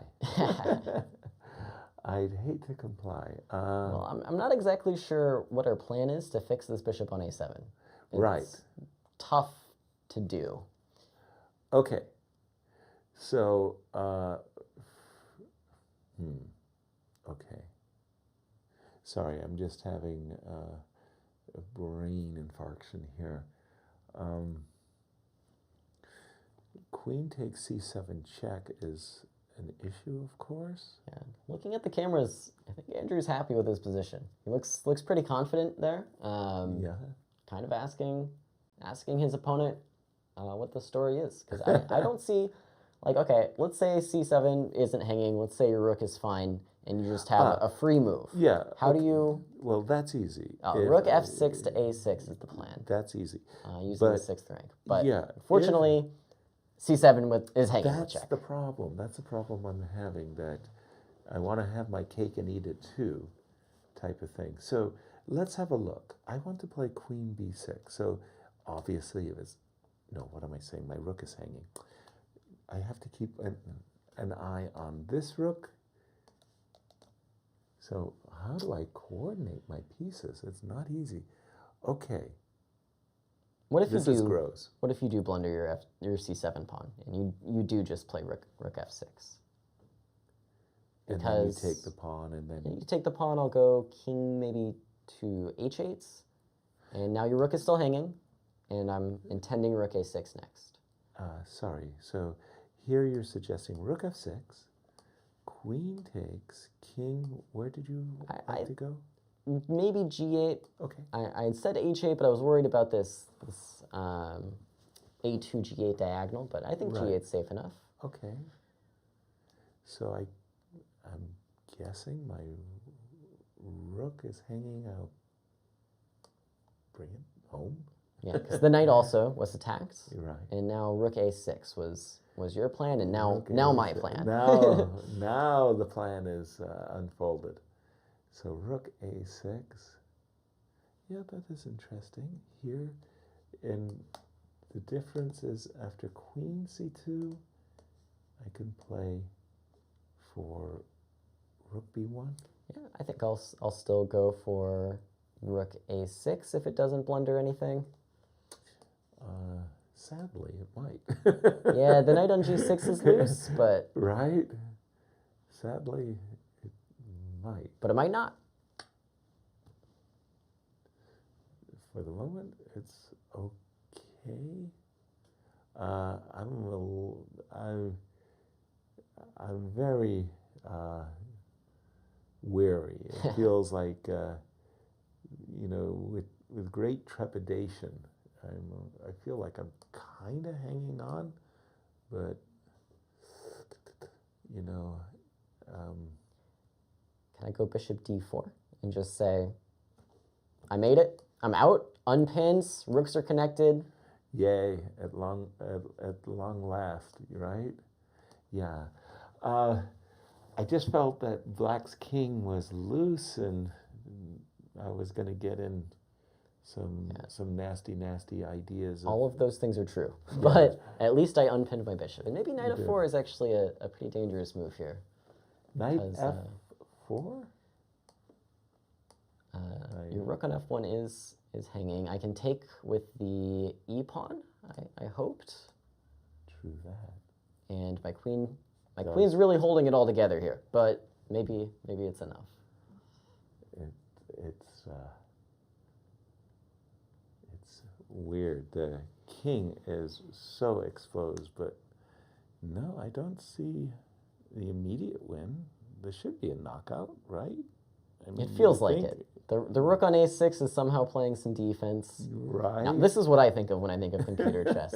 Somehow, like, you know, the engines, they have their pieces way on the other side of the board, but they're defending important squares. Exactly.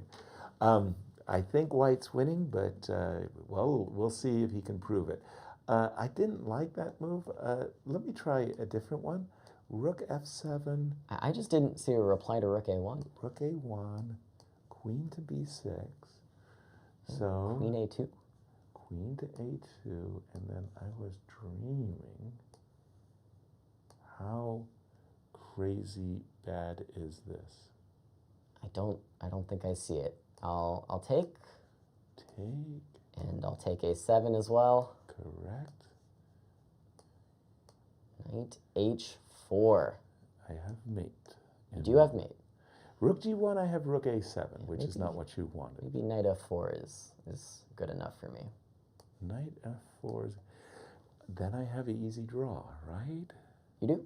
Of course, easy draw. Just take everything, right? Aha! I mean, I'm not losing 3 versus 2 on the king side anymore. I guess so. So got just enough. At least I escaped just by this. Rook takes, queen takes. Yeah, maybe knight g3 is a better option. Better option for sure. Yeah, I just wasn't quite sure about back rank issues, because here I can go queen f2. And now I have knight f1. Exactly. That is such a nice and important move there. Whew. Whew.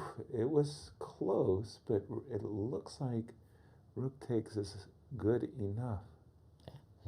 You had to get really creative to to get out of this. It's still, yes. I truly, I felt it's quite the test. This exchange, it's not over. But no, this is still better for White. Yeah, the king safety is a pretty big issue. Absolutely, with the major pieces. I feel I have drawing potential. H5, queen c7, king h6, 3 versus 2 with the rook. But definitely I would prefer White. Definitely. We'll keep an eye on this. We do have 2 results. And again, this is this crazy position. It's back to what has happened. Rook f6 was played. Rook f6. And queen c7 was not played, just rook f to e1. So I think they're heading more towards this rook a6 line. Rook a6 variations, yes. Yeah, I think White's intending to take on c7 at some point, but you don't have to do it right away necessarily. Exactly. And again, this weakened black king position. Let's go to the B group and check in on our tournament leader, Stefan. So he was playing against... Seems to have weathered the storm. And we left it at this very cute moment. Bishop c5 check, king over. And we were looking at all of these g3, knight f2, sacrifices on h3, bishop coming to g5. Yeah, this bishop was playing some strange defense in front of the king. Okay, Andy didn't go for g3. and knight f2. He went rook e8, And question the bishop. That's a fair question to the bishop, I guess. Um, It felt like white could do more with those last few tempi than bishop c5 to e7 to f6. It felt Right. like there was useful things to do. the rook is still, I'm dreaming of rook to c7 here. Yeah. And is the rook, okay, I don't understand. He played in the game, did bishop f6, returning the pawn immediately. Fair enough. Rook c7. Seems like a good move to me. You attack my bishop, I defend my bishop. Yeah, maybe... Is h3 an issue here? Is h3 an issue? I guess not, because now bishop... No, maybe it is. Of course, I'm H3? intending to capture on g3. And I wanted h2 and bishop e4. I always liked that great line by Bent Larson. I had explained something really, really, really, really brilliantly, and I just wrapped up this great explanation, and then Bent said, "Nobody believes you." I was like, "Hey man, that was like a great explanation." Bishop e4. Okay, so we want to make a queen. Bishop h4, we're going to go rook takes h4, which is very nicely timed before we could play bishop takes g4. Bishop takes g4, we're going to make a queen. And that looks very strong. That's what I want. A queen. Good grief. A second queen. A second queen. And even if I sacrifice in exchange, okay. So, again, in the immortal words of Bent Larson, what is going on here? Queen here, give me a rook. I would rather not. I agree. I would rather not either. Okay. What if I get a little crazy and take e7? Take e7, take e7. I'll make my queen. Yes, indeed. Pause. Okay, check doesn't make sense because I can always... Well, maybe it does because you have to go to g7 in this case. I do have to go to g7. Okay, so now we take. This looks fine. Sorry, this looks fine. So we go check, king to g7. Uh-oh. No, I have to do it the other way. I apologize. I have to go rook h1. Okay. Rook h1. I'll take. Check. So then I need to play rook to d8. Yeah. Kind of illegal, but okay. Bishop g4 maybe. Bishop to g4. Take a pawn. I kind of take a pawn and try to take e6 as well. But okay, rook b7. I just thought that I've got black would be faster here, right, with queen h5.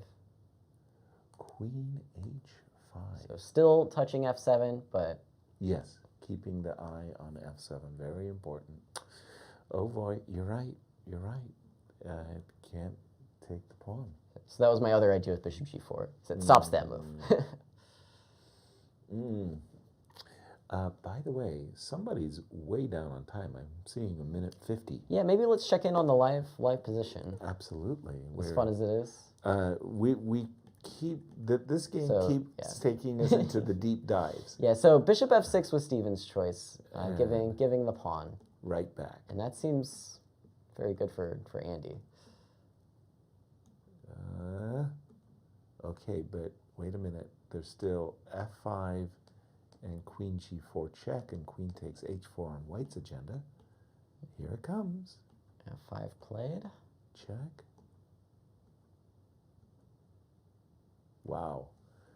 On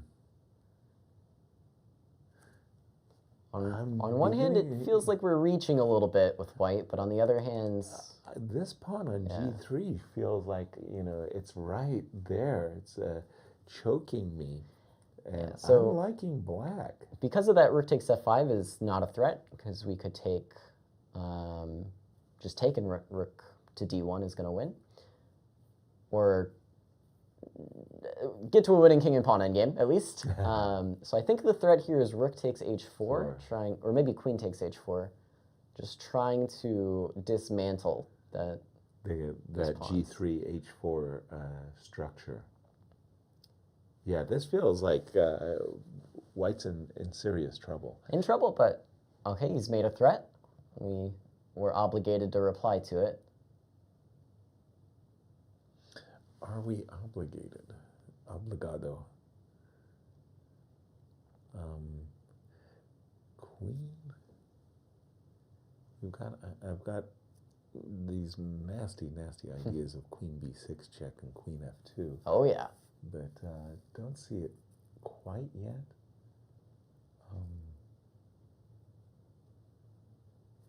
This is very confusing to me. I don't have a very good understanding of this position yet. Well, okay, yeah, so Black's king isn't the okay, safest either, so right? let's try. So if you let's try okay, and King G7. I'll try what I think is maybe the safer choice with Queen takes h4. Queen takes h4.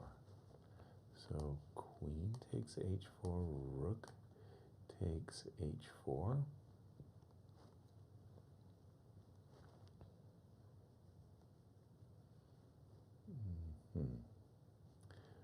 Rook d1. And here I'm hoping I can go rook f4, and if you take my rook, I'm actually going to take back with the king. Okay. And that's my attempt to get out. Of the situation. Yep. Get out of dodge, get out of the situation, get out of the back rank, get out of the mating net, just get out. Just get out.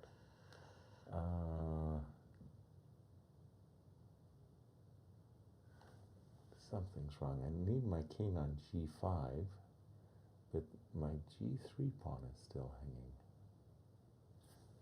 hanging. Yeah, maybe is just very, rook very d3 here. Is this very peculiar. So rook to d3. slight issue for white, maybe? Taking this pawn. Maybe you just take f5, though. I'm thinking this is a winning rook and pawn endgame for black, but still have to prove it. Yeah. Still have to prove it. The other option for white would be to take on h4 with the rook after something like king g7. And this seems... I think it's the same ending, right? Let's go check. King h1? Just because I like to put the king in the corner and go queen to g6. We're going to get the same rook and pawn endgame. Seems odd. I don't necessarily have to trade queens, do I? I know it seems like my king should be the weaker one, but my queen's very active. I can make some threats myself, like queen f3 here, and queen f3. Yes, I'm asking for rook d3, but I'm not sure what the story is. Okay, b7 if I'll take b7 if I can. Yeah.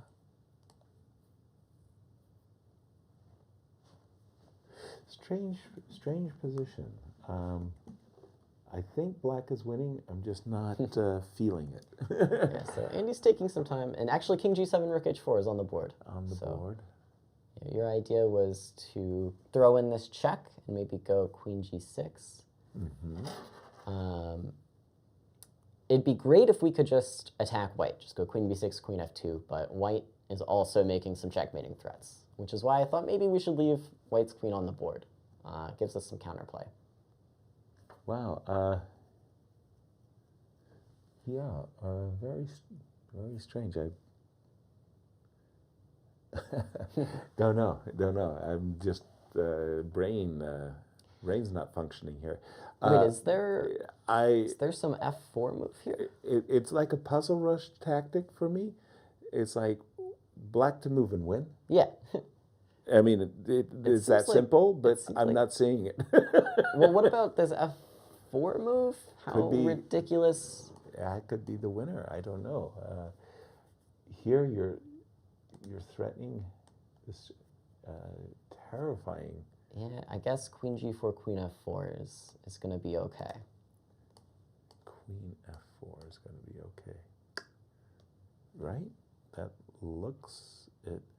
I mean, if the king was on pardon me, if the king was on h1, we could play like rook f5 here, but Yeah. no. Okay.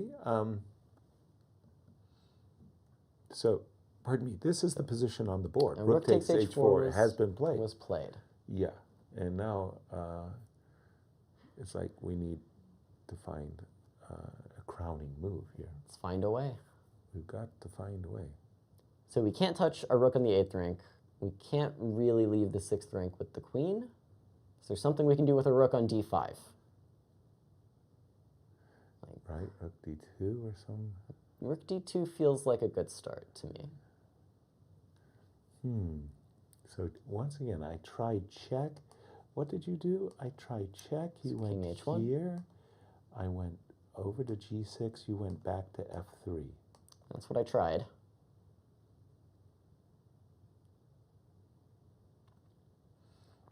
Wow. It's like it's strange that you're defending d1 in some kind of weird way.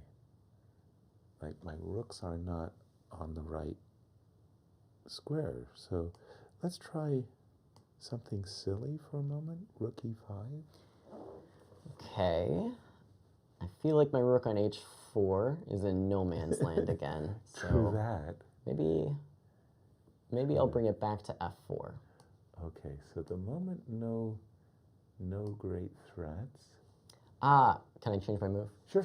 I'd like to go to c4, and my point is to play rook c3 and renew a threat against the g pawn. Okay, fair. Fair. So rook here. So the idea is that your queen was defending the d1 square. I wanted to infiltrate to the e1 square. Of course. And maybe I'd have to switch gears. If I go rook c3, I think rook e1 does get the job done. Then I've got the setup I want. Yeah, so maybe I'll try queen c3. And Queen to c3. you switched files, but so did I. Okay. King where? h7? I can give a check if I want. I don't think I want to.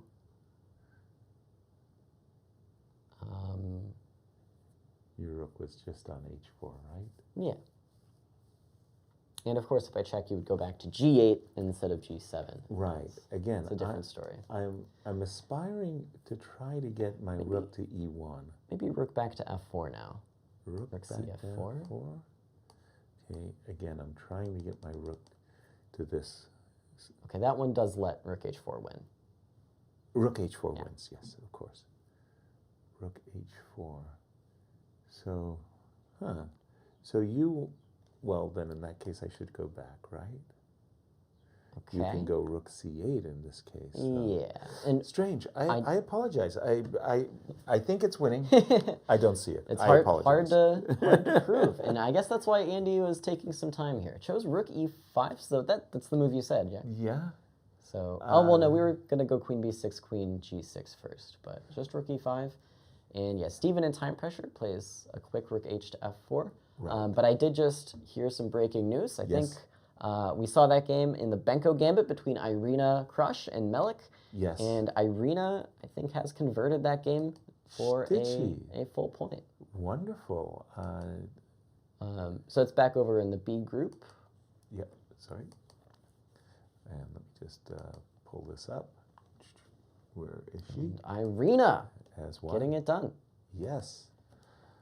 So Benko Gambit loses a pawn.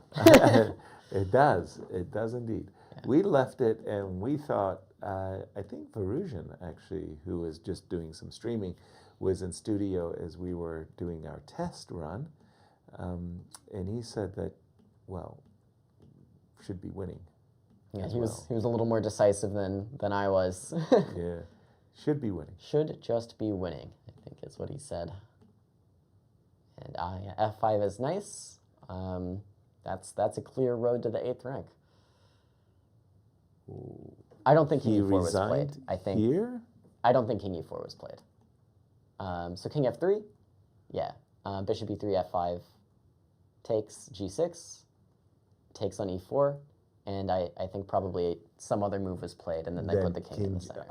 So you think Irina played the move King G3? Yeah. The arbiter put the king on E4 because otherwise you would go H2 and make a queen, and then black's not so resign? unhappy. But yeah, King G3. King G3. And unfortunately, there's just no way to guard G7. Gotcha. And hopefully Krush can join us here in the studio shortly That will be to fine. talk about the game.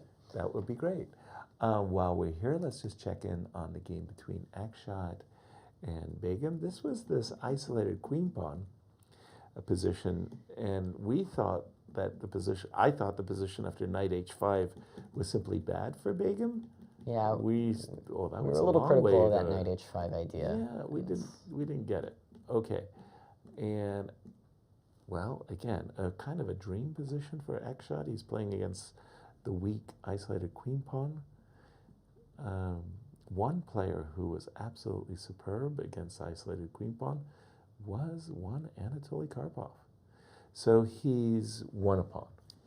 Pawn up, queen endgame. But and also very important here, the white king is safe and the black king isn't, which is going to help a lot. The real problem is that the e-pawn helps us set up checkmating threats. Yes. Simply, we want to go e6, queen f7, and e7. Otherwise, this pawn would force us to give us a perpetual check. Yeah. If we put this e-pawn on e2 instead of e5, we're giving perpetual check. Yes. The pawn goes to e6, we're actually threatening to mate. And as you say, the white king being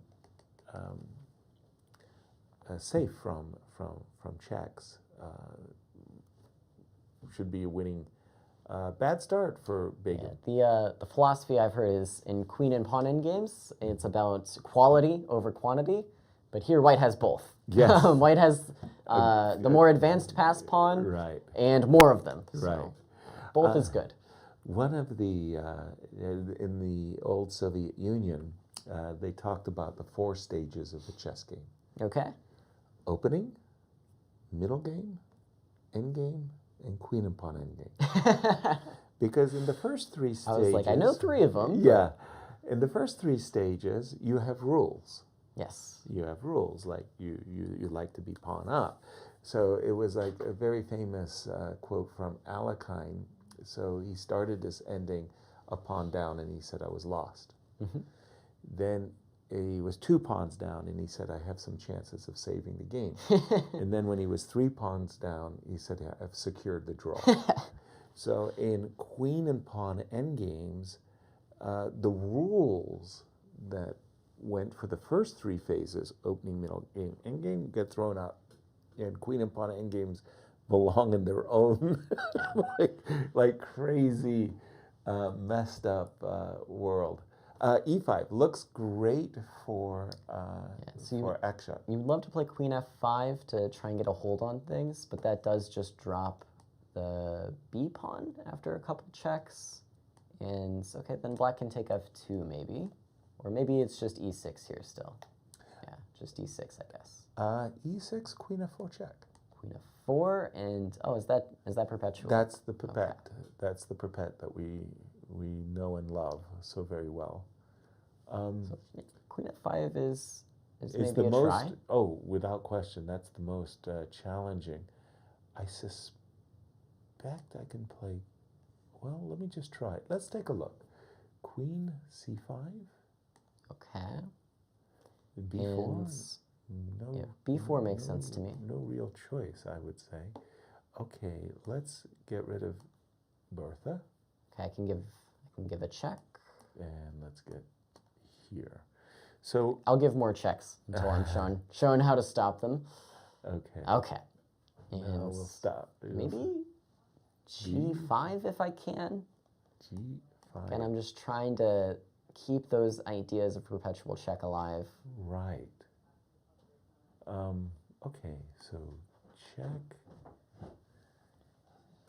Okay. And while we're looking at this, I think Irina is just about ready to join in our us. studio. Wonderful. Hi, Irina. So we'll hang on for a second, and then I think we're going to make a quick change here. Swap us out. But yeah, very good winning chances for white, I guess. Yes, in this game, I think so too. Like. Absolutely, absolutely. So, Irina, you have won a very nice game. You refuted the Benko gambit. Yeah, maybe, but I doubt I did. But, you know. Well, it was an exemplary. You know. So we're not on air yet. Oh yeah, but we're not. You're not. Our conversation is. Oh, interesting. Now, okay. welcome to our show. Thank you, Yasser. Very, very, very Happy nice. to see you. Indeed, indeed. And I'm going to turn things over to you. But first of all, tell us, do you have a history with Melik? Have you played before? You know, I think we played in a U.S. championship many, many years ago. You know, when we had maybe the first time when it was mixed in St. Louis, maybe 2009. Okay. I think I lost in a Sicilian. But yeah, I haven't really played Melik much. And the Benko Gambit was a surprise today. You know, I'm pretty sure at some point Melik was like, why did I choose this opening?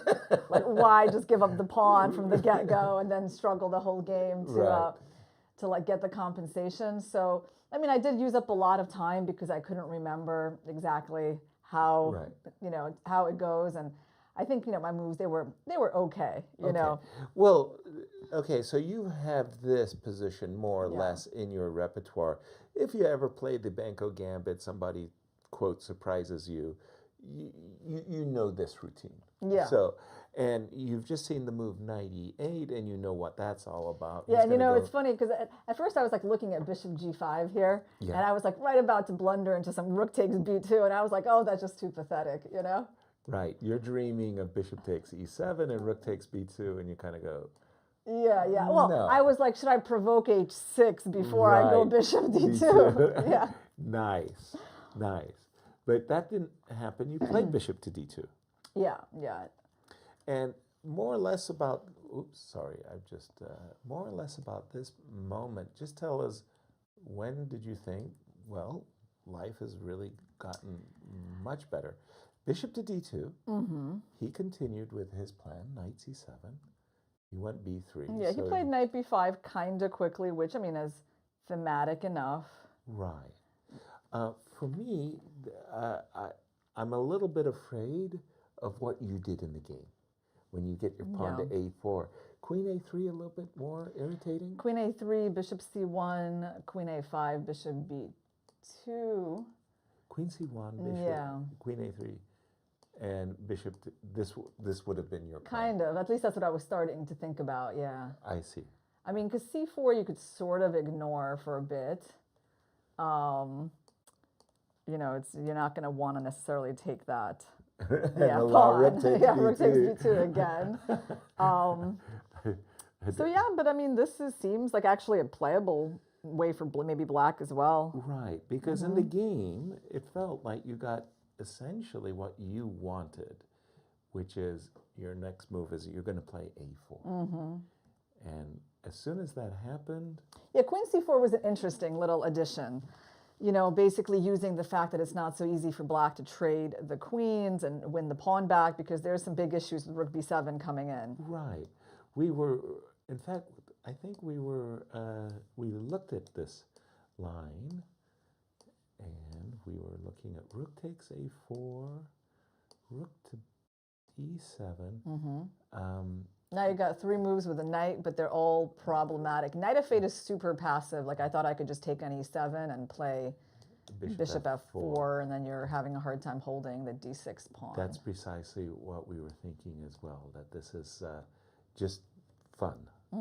You're the one having all the fun. So after queen c4, he has played... Okay, this move surprised me. Yeah, honestly, I wasn't really expecting that one. I mean, I guess I thought he might just go queen a7. And, you know, it's still a question, like how good, like, I mean, I guess clearing the queen off that diagonal is always a victory because, maybe I can go to d3 sometimes. Right. The queen on a7 is generally more passive, but there still feels to be like a lot of work, right? Because black just goes rook a b8. You can't move your bishop so easily. Exactly. But Knight e5 surprised me. That simplification was kind of welcomed, right? Yeah, it's interesting because normally black is trying to trade pieces in the Benko gambit, right? But there are some endgames that actually are just down a pawn. And right. this was one of them. Yeah, so here I was thinking, should I play a5 or trade queens right away? So I went for this. I was feeling, okay, at this point I knew I'm just like close to winning. Right. And I'll tell you one funny line. Please. Like when he played king f8 and I was calculating rook a8. Sorry, that comes later. Before he plays king f8. Okay. Like right here, rook a8. Rook It's A8. kind of a cute line. Rook a8, Yes. b4, Yep. pawn takes, rook takes, bishop takes, Okay. and rook b8. And rook B8. And, just kind of trying to get some activity, right? Bishop d2, Okay. rook. Now, if rook b2, Yeah. it's actually, I think, very important that I have the move bishop e3 here. Okay. Yeah, well, the idea is that on bishop c3, I have rook c1. Uh-oh. You see what's happening to that poor rook on b2? It happens to be on the worst square on the board. Oh, no. Oh, no. Yeah. Well, that's a nice So that was one thing that I thought was calculation. making my task of winning easier. So actually, when he played king f8, I was not surprised because I had seen that sort of his alternative idea of trying to save the game. Right. And Yasser, I felt like here my technique was bad because, I don't know, I felt like there was a question, right? Like, where do I want my rook? Do I want it on the b file, or do I keep my bishop on b4, try to put the rook on c4? Right. And the reason I didn't go for that, because I actually looked at this position, I was like, he does have this one plan of going e6, bishop f6, and bishop d8. So like, let's say I think, I try to hold my bishop on b4 and like the rook on c4 and his king is somewhere on d7. Right. And he can try to go for e6 in this bishop f6 plan. So Right. I decided to do it this way, but I felt like I was missing a tempo to make it really comfortable. So rook f3, I would say, is an interesting technique. So what you wanted to do is you wanted to provoke the pawn to f6 Yeah. to eliminate his idea of bishop to f6 to d8. Yeah, just completely kill the e6 idea. And also, I mean, it wound up that this pawn structure wound up winning the bishop endgame for me. Right. So it was kind of nice. But I felt like I was missing one tempo here to get my king to d3. Well, what you did, it still feels I was like kind of expecting bishop d4.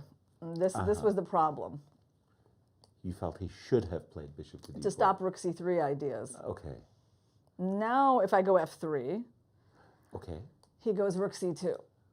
Okay. And, I mean, visually, he might not have liked it because he saw king d3. But then you just go rook a2. And now the rook's active. The rook is active. I don't really want to go into the rook endgame, from our training camp. Yeah. We were looking at some rook endings, weren't we? And I really wasn't convinced that this position was easy for me to win, but I had a real tough time after rook c7 to see how I can keep his rook out. Right. Because I'm basically missing that one tempo to put my pawn on a light square and play king d3. Exactly. And in the game, he goes bishop a7. But now I have time for f3 because now I'm going to get to go king d3 no matter what. And then I was very surprised by rook c2.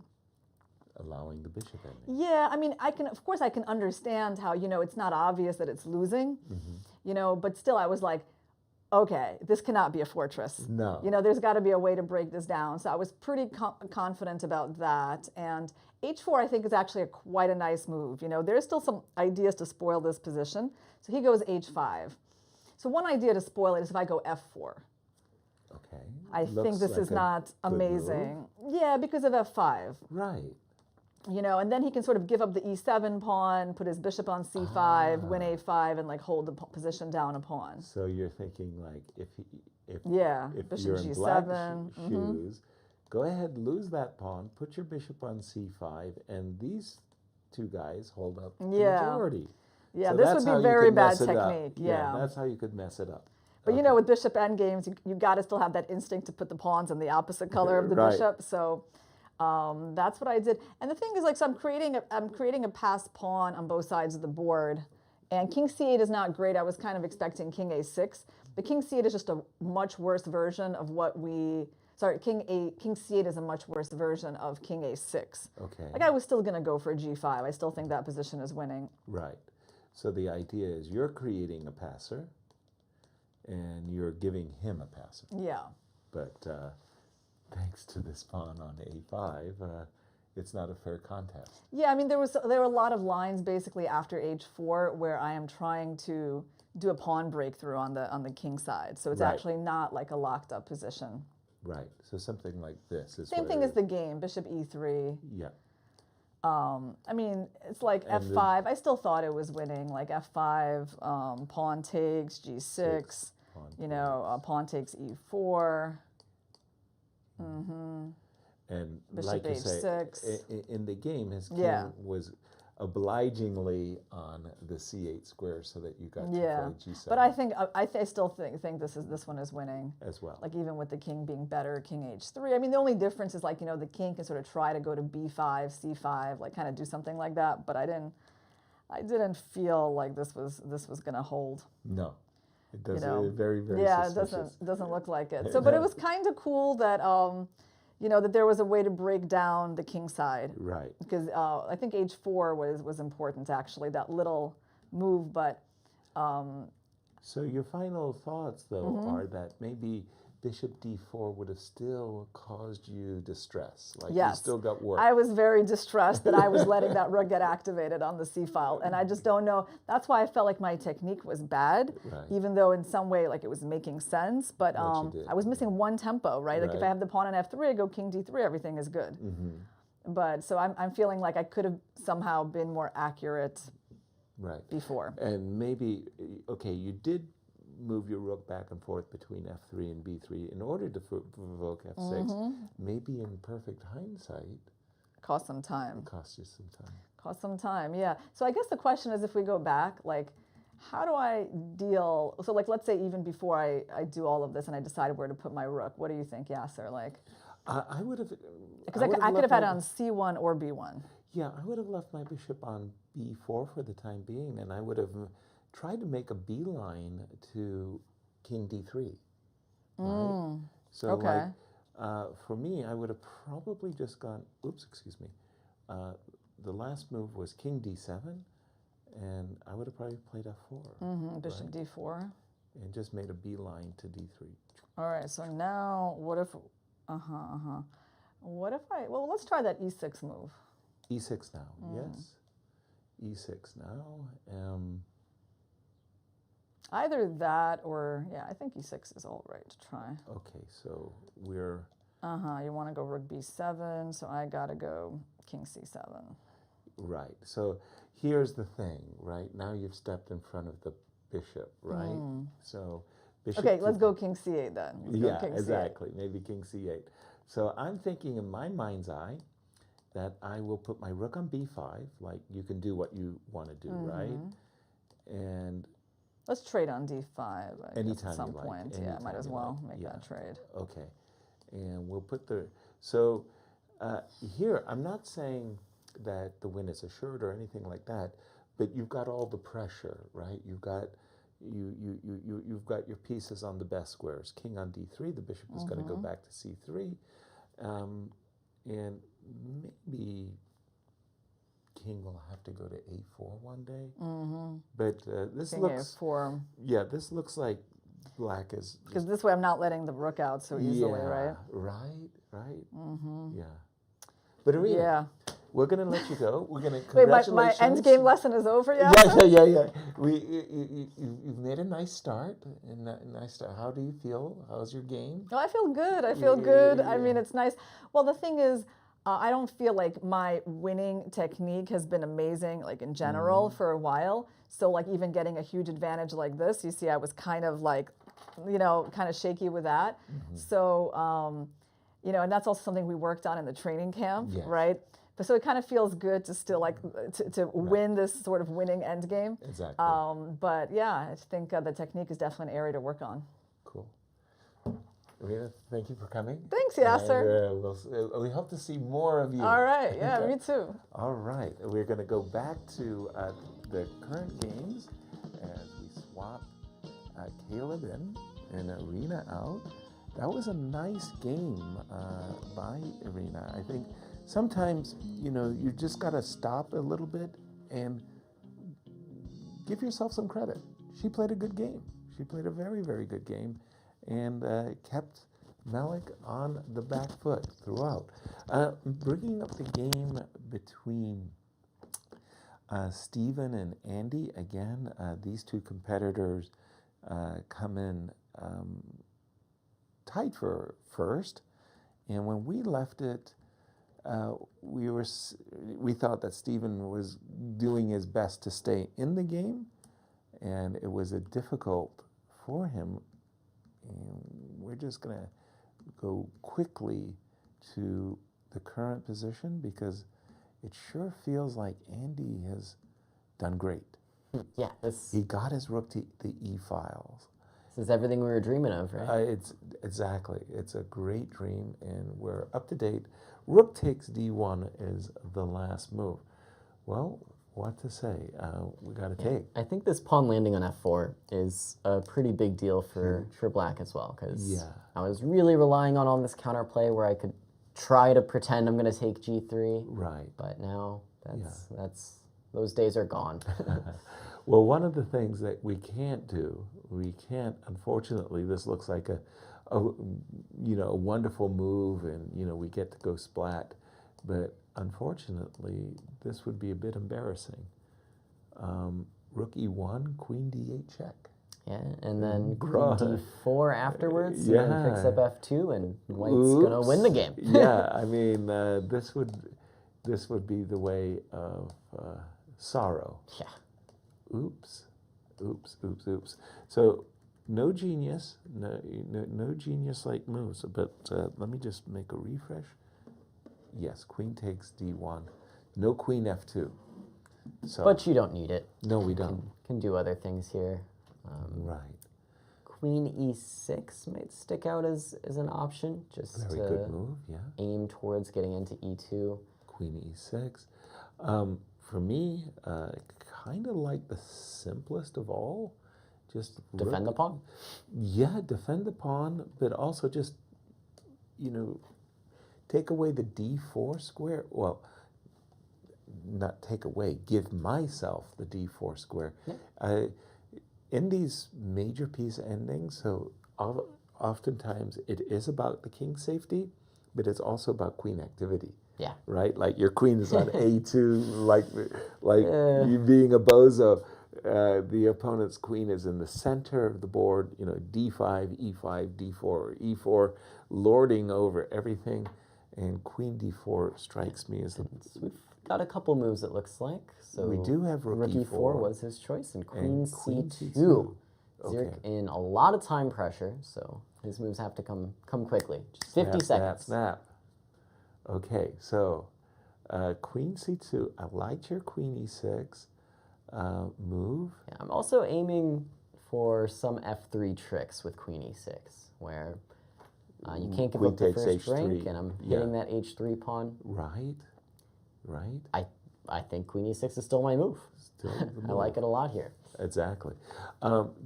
With the queen on c2, you're always cognizant of the checks. c5 doesn't bother me as much as c8 does. c8 check, king g7, you got more checks. So I do like the queen e6. As you say, rook e1, f4, f3, because queen takes h3.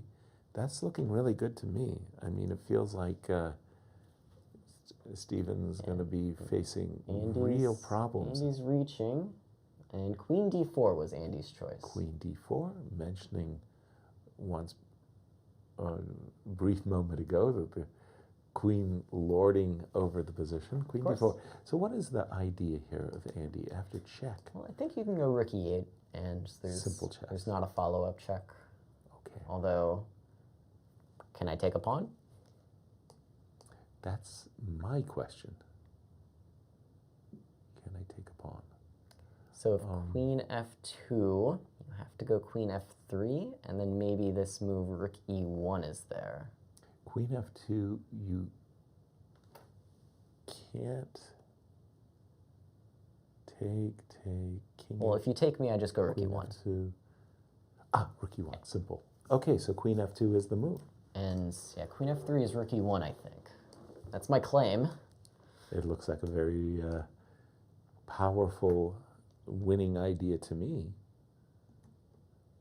So queen is on d4. Let me just refresh my board.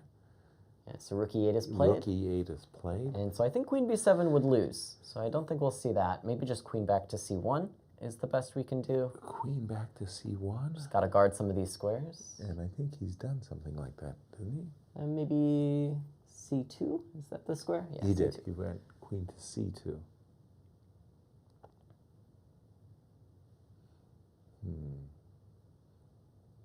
Oh, and you're hovering over Microsoft Teams. Oh, Yeah, sorry. you're good. Apologies.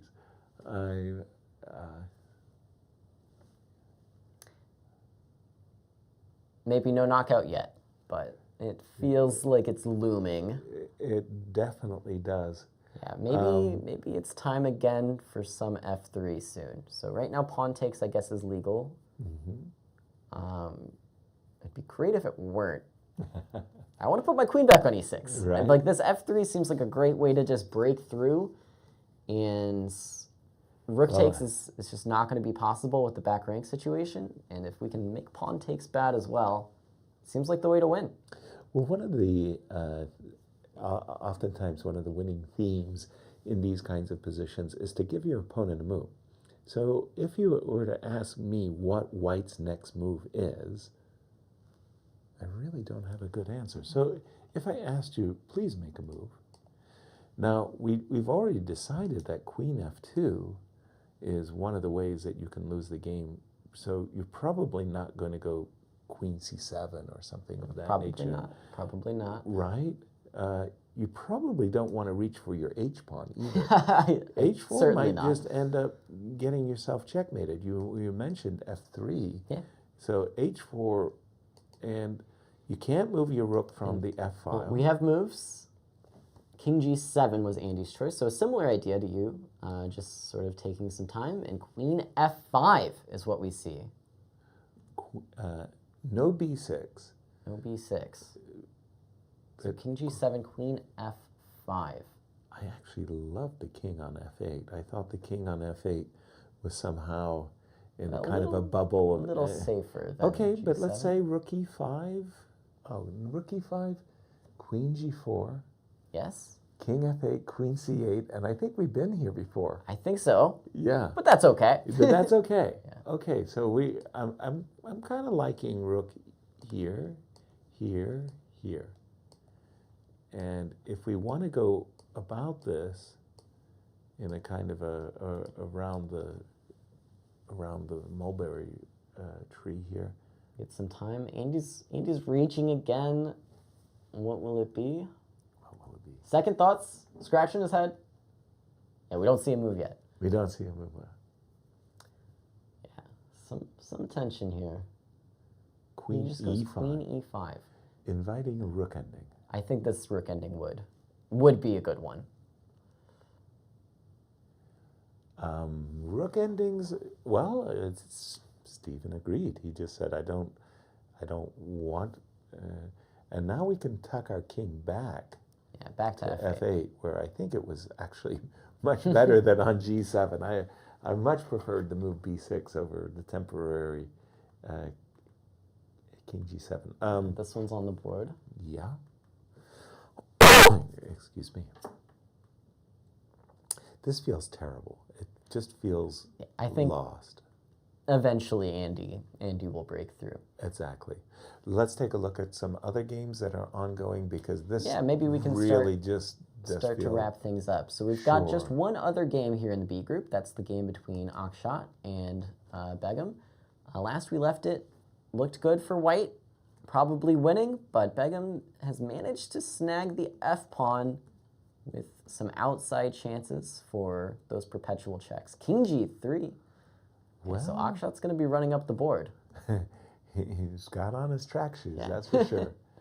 Okay. But is it realistic? Where is he running? So let's Where ask the to? question. Where are we running? I mean, it must be to d8. Is that the square we want? Okay, so check. Yeah, I'll go king e5. Okay, so And now if I've got if you three check chances. there, I've got a big chance. A yeah, big I chance. can at least go queen d5 and centralize my queen a little bit to help with some of this Okay. stuff. Check. I'll march up. Boldly, proudly. Maybe queen c6 is worth playing. I think so. To c6. Okay. Check. And king c7. King c7. Check. And I'll go finally- to c8. And that's how you arrive.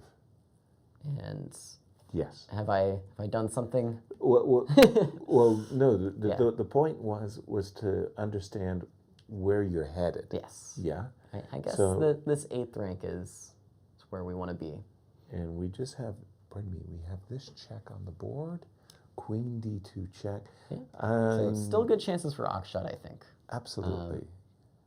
And then in and- the other group, Yep, let's check out the remaining games. And Andrew Hong has defeated won. our co-leader, Temur Kuybokarov.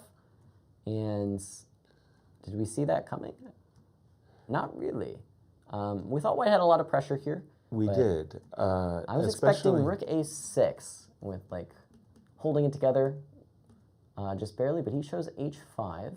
Well, he did then- play rook okay. a6. He just included.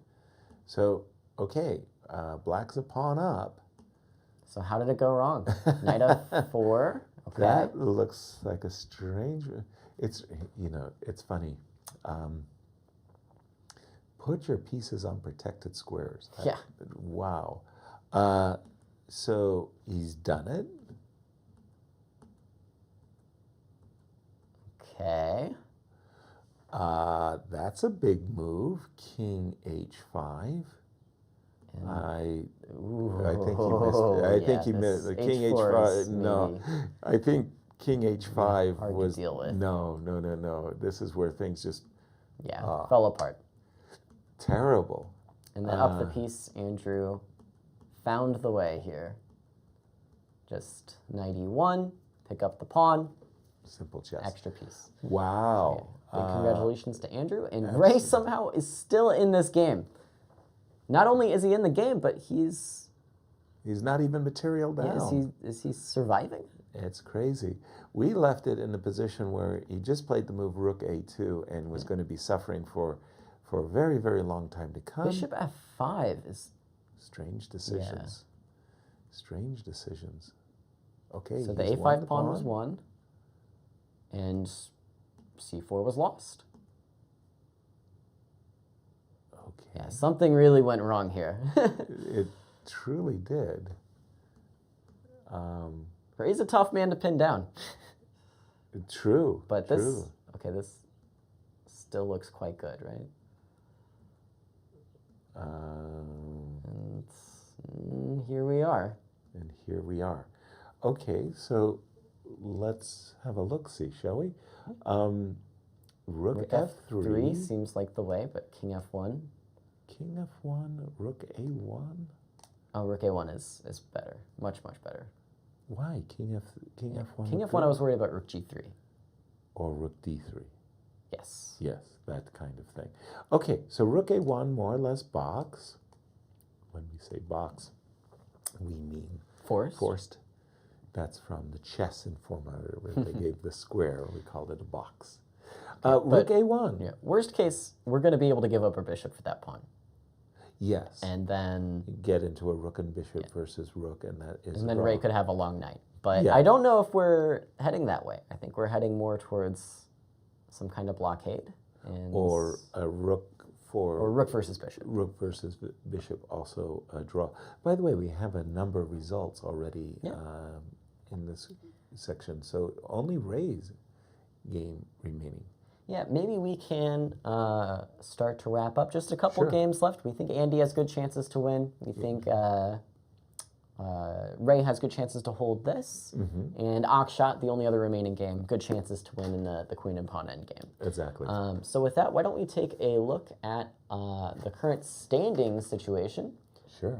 Here in the A group, we have Andrew Hong ahead of the pack. Yes, indeed. 2 games down, 2 wins in the books. Mr. Perfect. Tough to do better. A variety of other people are on 1 point, 1 out of 2. And then Ray will aim to draw this game to improve to a point. And Theodorou will definitely be getting on the board here after this game. Whether it's a half point or a full point remains to be seen. Exactly. And in the B group? Yeah, checking out the B group, we have Irina Krush winning her game to, Bravo. At the very least, join Steven Zierk in the lead. We think likely she'll be the sole leader. Well, I think Andy might win. Oh, well, Andy will tie Irina with a win. Exactly. Andy, of course, pressing against Steven Zierk, and Akshat pressing against Begum.